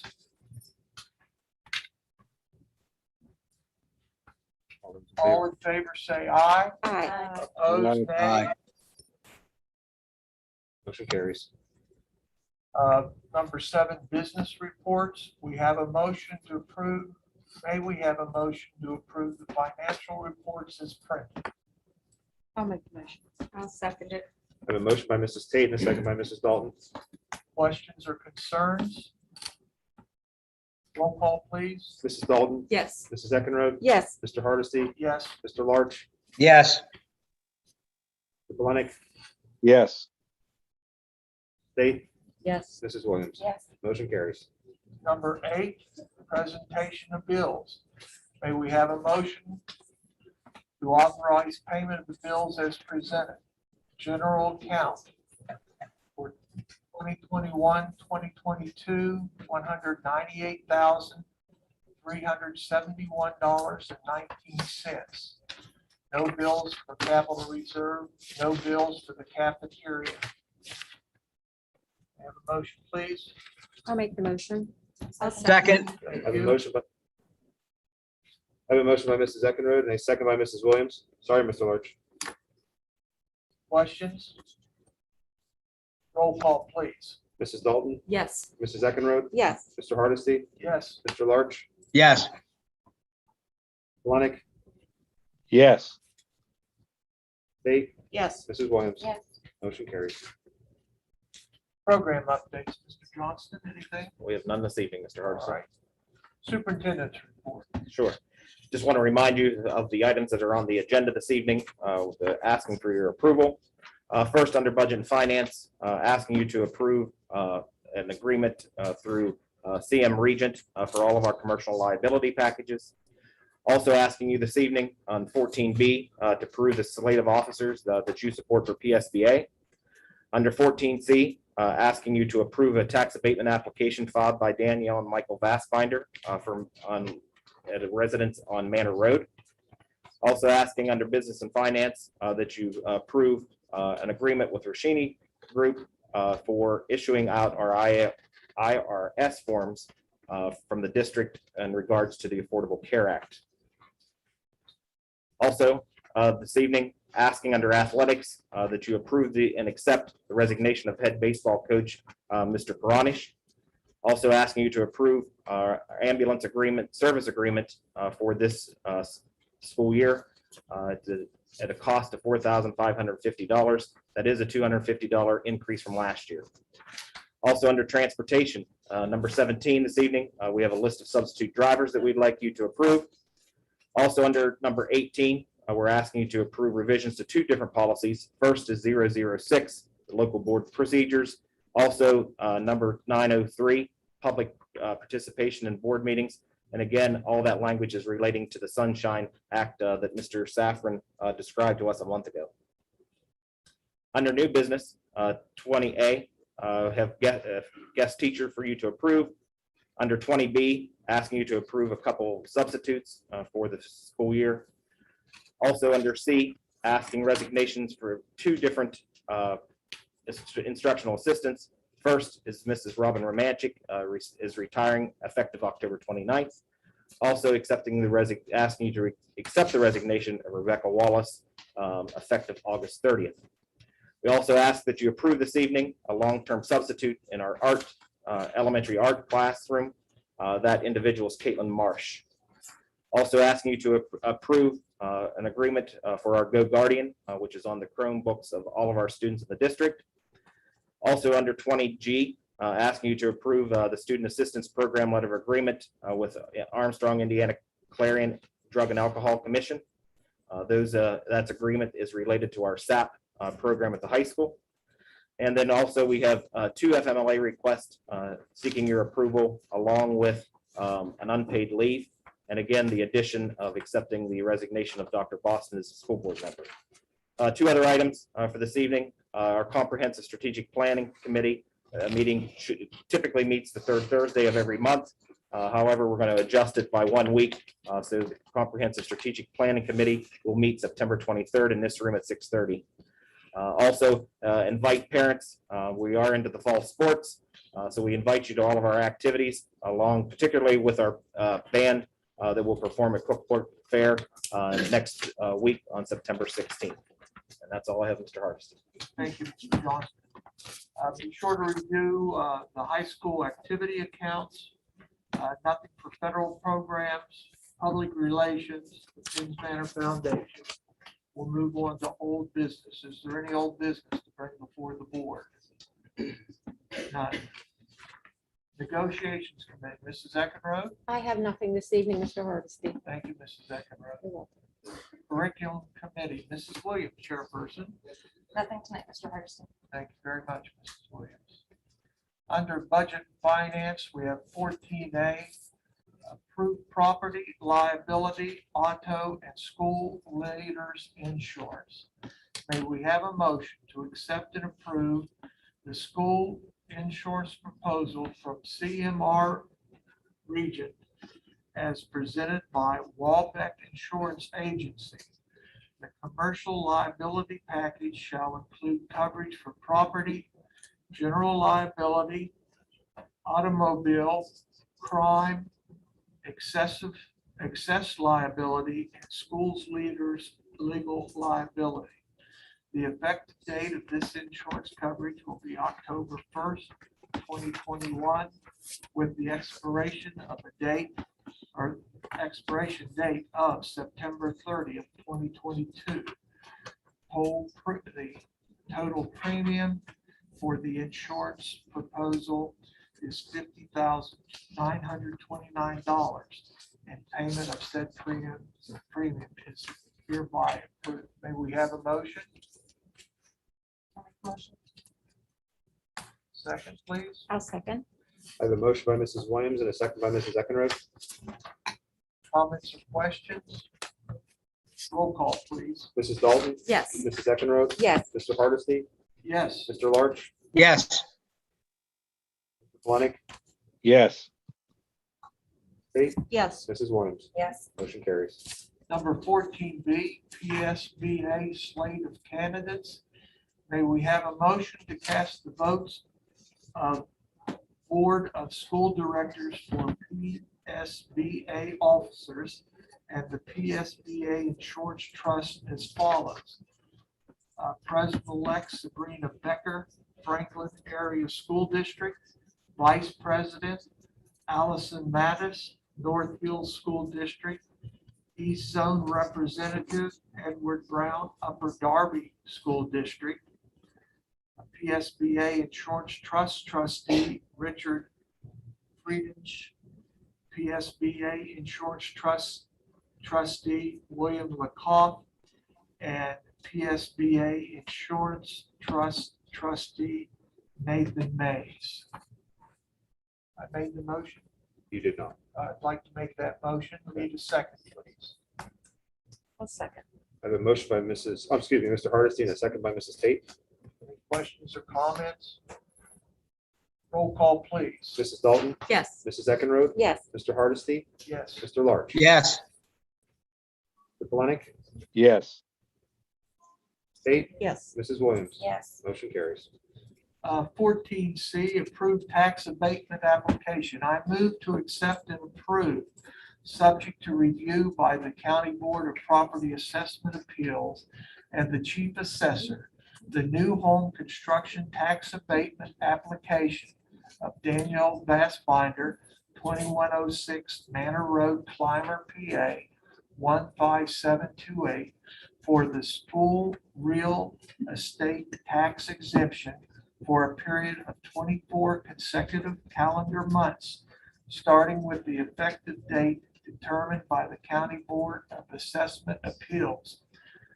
A copy of the application will be forwarded to the County Board of Property Assessment Appeals and the Chief Assessor for review. May I have a second? I'll second. I have a motion by Mr. Hardesty and a second by Mrs. Tate. Questions or comments, please? Roll call. Mrs. Dalton? Yes. Mrs. Eckenrode? Yes. Mr. Hardesty? Yes. Mr. Larch? Yes. Mr. Planick? Yes. Mrs. Tate? Yes. Mrs. Williams? Yes. Motion carries.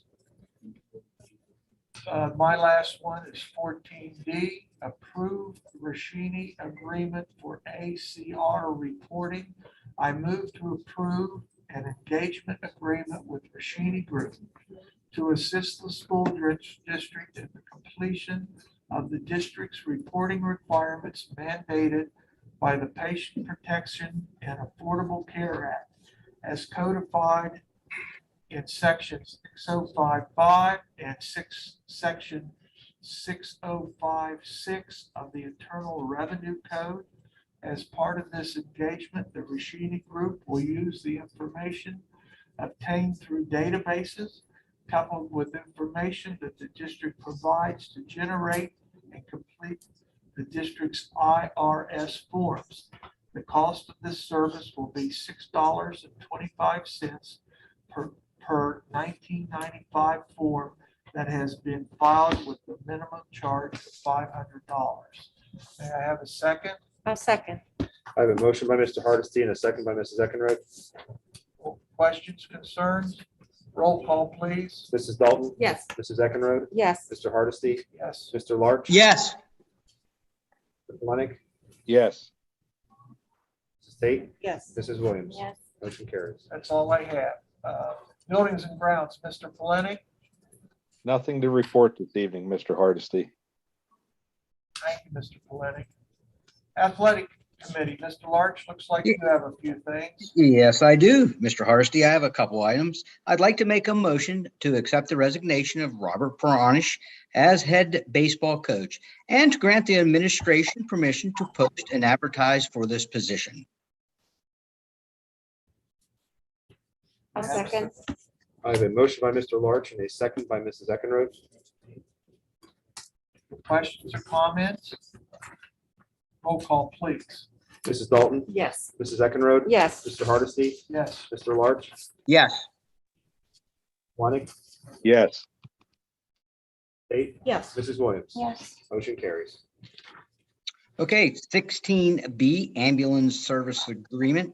I'd like to make the motion to approve the contract with Citizens Ambulance, Inc. in the amount of $4,550 for all home football games, as well as coverage for the enrolled student body while on school premises or participating in school activities between July 1st, 2021 and June 30th, 2022, with extra services being billed at $135 an hour.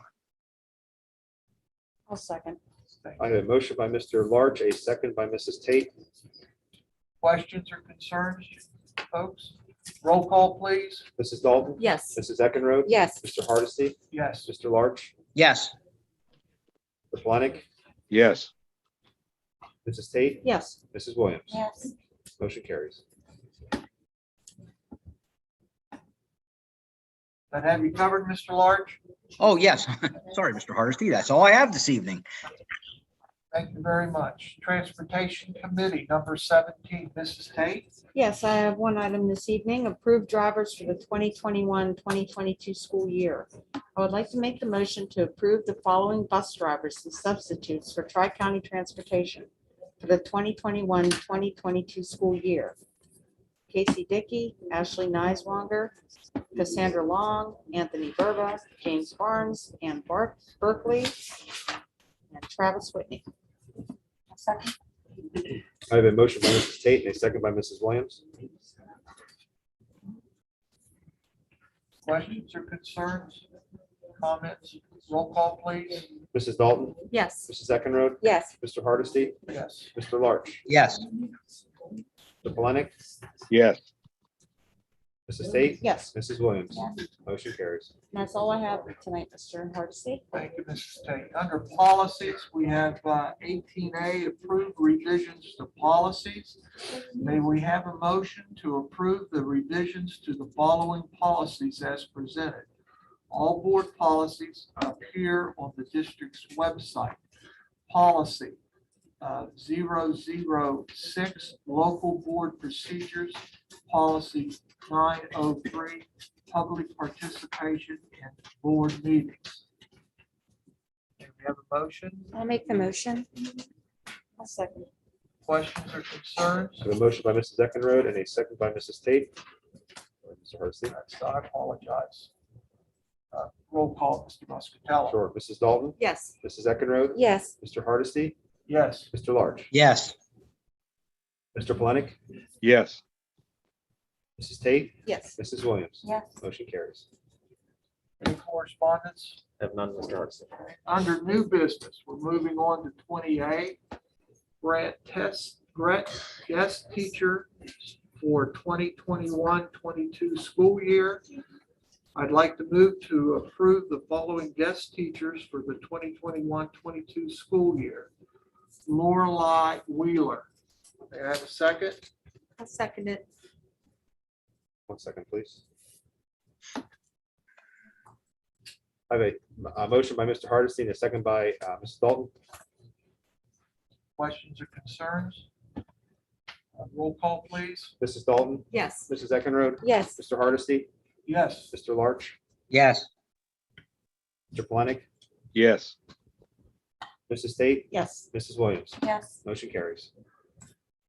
20B, approved substitute for the 2021-22 school year. May we have a motion to approve the following day-to-day substitutes pending receipt of all clearances for the 2021-22 school year. Sarah Lorenzo, special ed pre-K, grades special ed pre-K to 8 and grades pre-K to 4, and Amber Stewart in the elementary. Have a motion? There's one more. I'm missing it, and I apologize. I cut and paste. Grace, please. And Grace Peace, instructional assistants. You have a motion? I'll make the motion. I'll second. I have a motion by Mrs. Tate and a second by Mrs. Williams. Comments, questions, concerns?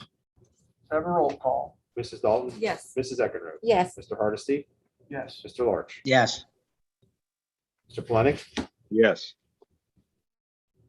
Mrs. Tate, Yes. Mrs. Williams. Yes. Motion carries.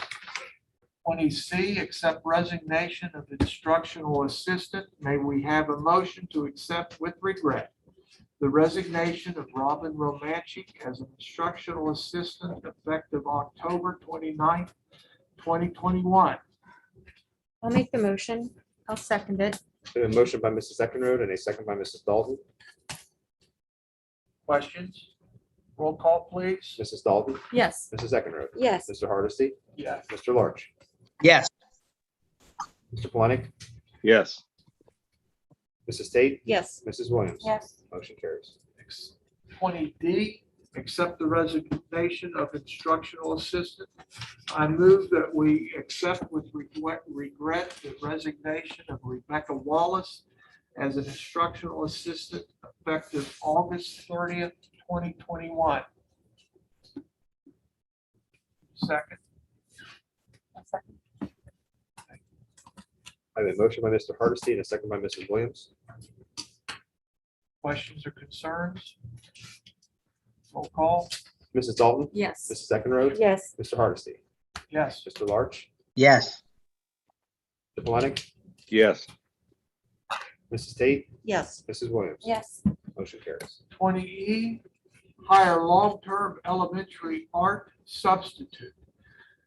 May we have a motion to hire Mrs. Caitlin Marsh as a long-term substitute elementary art teacher effective Friday, September the 10th, 2021, to fill the vacancy which was created by the administrative approved leave, and further to approve the compensation in accordance with the district's policy at a rate of $100 per day for the first 20 consecutive days worked in that position, and with the remainder of the days worked in that position to be compensated at the daily rate of $135.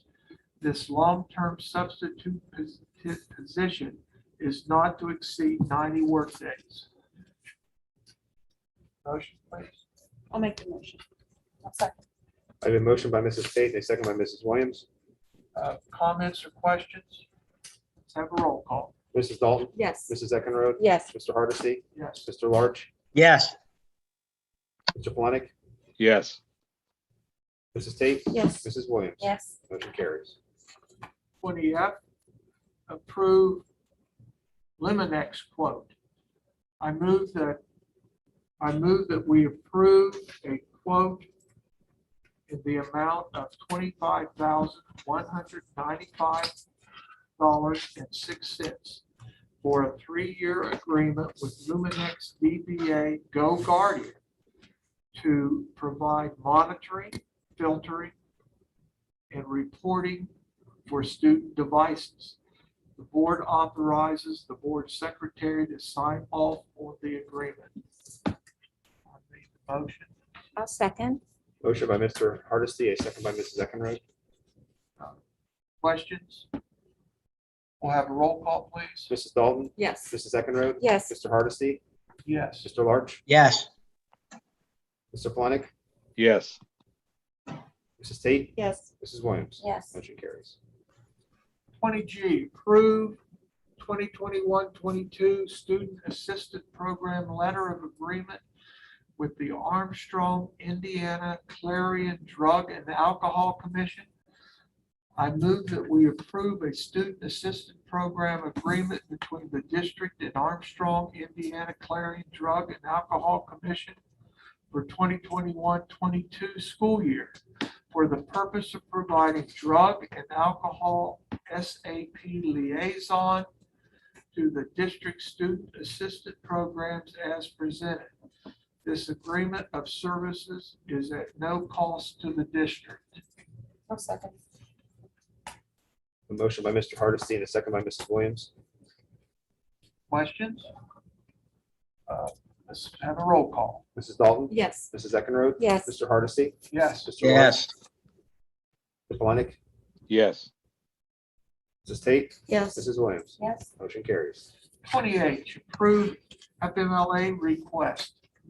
May we have a motion to approve the request of employee 135 for intermittent leave under Article 9, unpaid leaves of absences, Section 3 of the current Section E. Section E of the current, wouldn't it be? Yes. Yep. Current collective bargaining agreement between the Penns Manor Area School District and the Penns Manor Education Association dated August 1st, 2019 through July 31st, 2022, with the commencement date of August 23, 2021, provided, however, that such unpaid leave shall not exceed 12 months as provided under Section 9, Article 9, Section E of the CBA. The effective date of this intermittent FMLA leave is August 23rd, 2021, and may consist of paid and unpaid leave consistent with the terms of the CBA. I'll make the motion. I have a motion by Mrs. Williams and a second by Mrs. Tate. Questions or concerns, please? Have a roll call. Mrs. Dalton? Yes. Mrs. Eckenrode? Yes. Mr. Hardesty? Yes. Mr. Larch? Yes. Mr. Polinick? Yes. Mrs. Tate? Yes. Mrs. Williams? Yes. Motion carries. I move to approve the request of employee 951 for leave under Article 9, unpaid leave of absence, Section A of the current collective bargaining agreement between the Penns Manor Area School District and the Penns Manor Education Association dated August 1st, 2019 through July 31st, 2022, with a tentative commencement date of August 21st, 2021, October 21st, 2021, with an anticipated return to work date of May 2nd, 2022, providing, however, that the such unpaid leave shall not exceed 12 months as provided for under Article 9, Section A of the CBA, and with the understanding the employee intends to utilize sick leave as provided by the CBA. Also, to grant administration permission to advertise for a long-term substitute if necessary. We have a second? I'll second. I have a motion by Mr. Hardesty and a second by Mrs. Eckenrode. Roll call. Mrs. Dalton? Yes. Mrs. Eckenrode? Yes. Mr. Hardesty? Yes. Mr. Larch? Yes. Mr. Polinick? Yes. Mrs. Tate? Yes. Mrs. Williams? Yes. Motion carries. I'd like to make the motion to approve the request of employee number 224 for leave under the provisions of Article 12, unpaid leaves of absence, Section 5, family and medical leave of the current collective bargaining agreement between the Penns Manor Area School District and the Penns Manor Education Support Professionals, the CBA, and the provisions of the Family Leave Act of 1993 FMLA and subject to the terms of the FMLA and the concurrent or the current CBA for a period of time not to exceed 12 work weeks. Need a second. Second, please. We have a motion by Mr. Hardesty and a second by Mrs. Tate. Roll call, please. Mrs. Dalton? Yes. Mrs. Eckenrode? Yes. Mr. Hardesty? Yes. Mr. Larch? Yes. Polonic? Yes. Mrs. Tate? Yes. Mrs. Williams? Yes. Motion carries.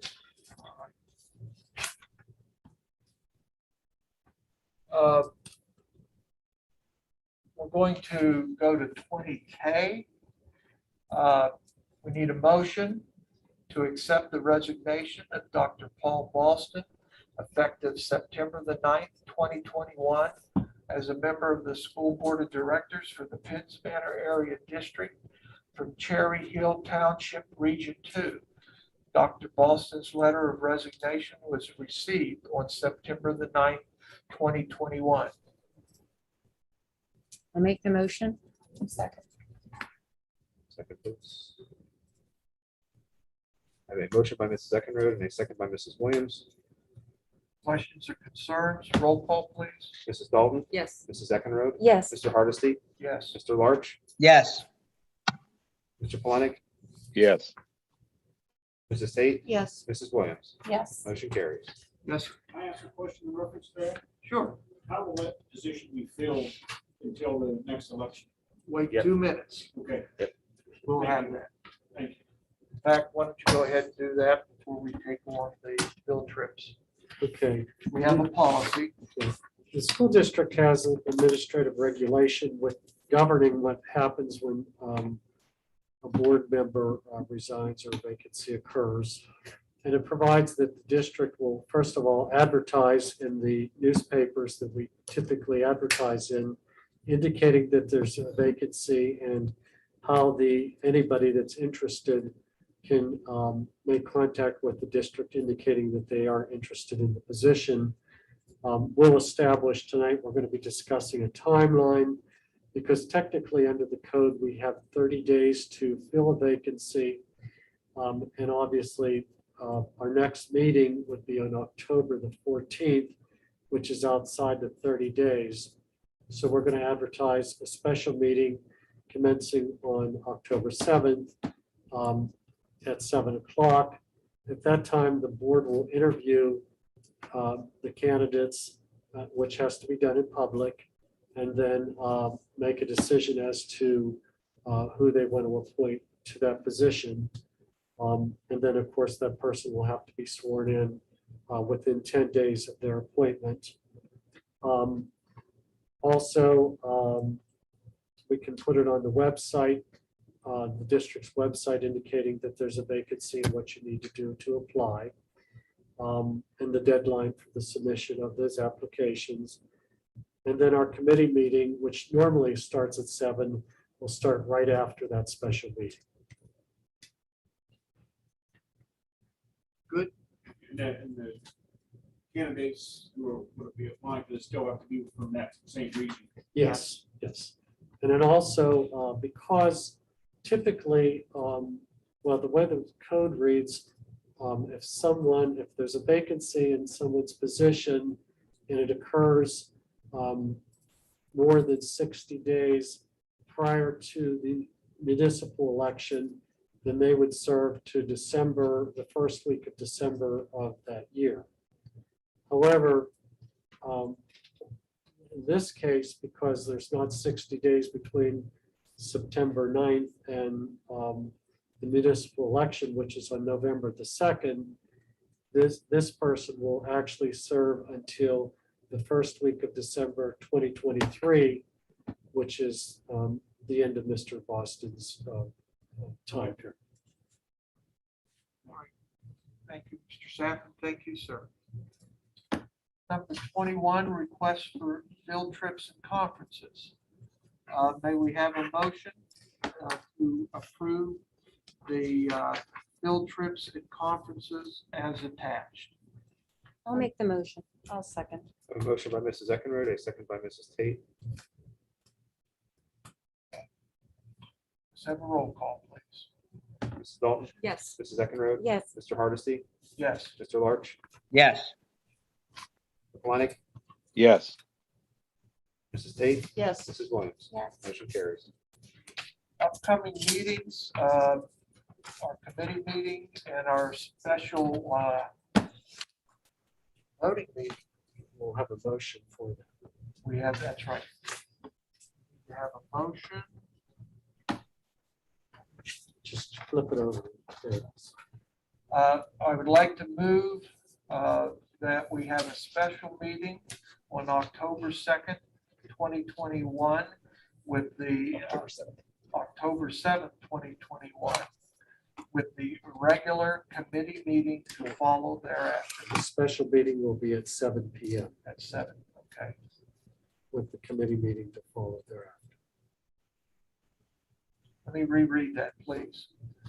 I move that we have a special meeting on October 7th, 2021 at 7 PM here in the boardroom with the regular committee meeting to follow thereafter. Motion in a second, please. You actually made the motion. Okay. I'll second. Thank you. I have a motion by Mr. Hardesty and a second by Mrs. Eckenrode. Questions or concerns? Let's have a roll call, please. Mrs. Dalton, Yes. Mrs. Eckenrode. Yes. Mr. Hardesty, Yes. Mr. Larch, Yes. Mr. Planick, Yes. Mrs. Tate, Yes. Mrs. Williams. Yes. Motion carries. Anything else for the good of the order? Well, we need to discuss the particulars about advertisement and so forth, the deadline for submitting those applications.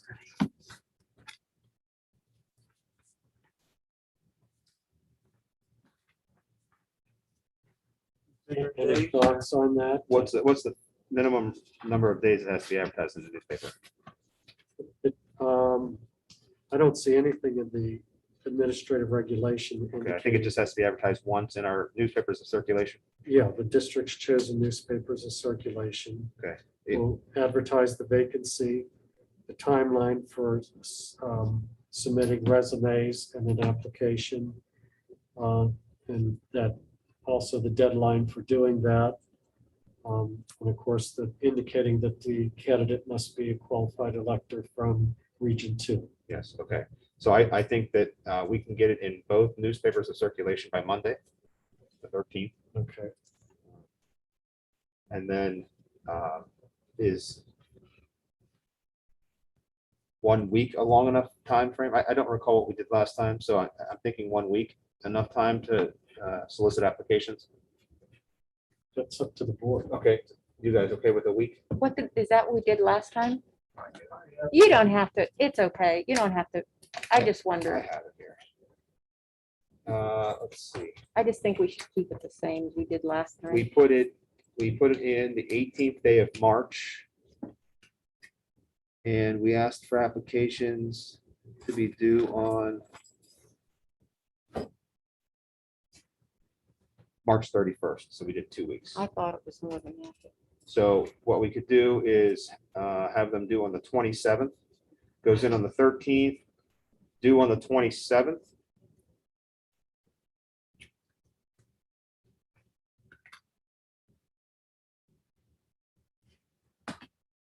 And then the board would interview and potentially appoint on the 7th. Right. And you need to advertise that as a special meeting for the purpose of filling the vacancy and for other general purposes.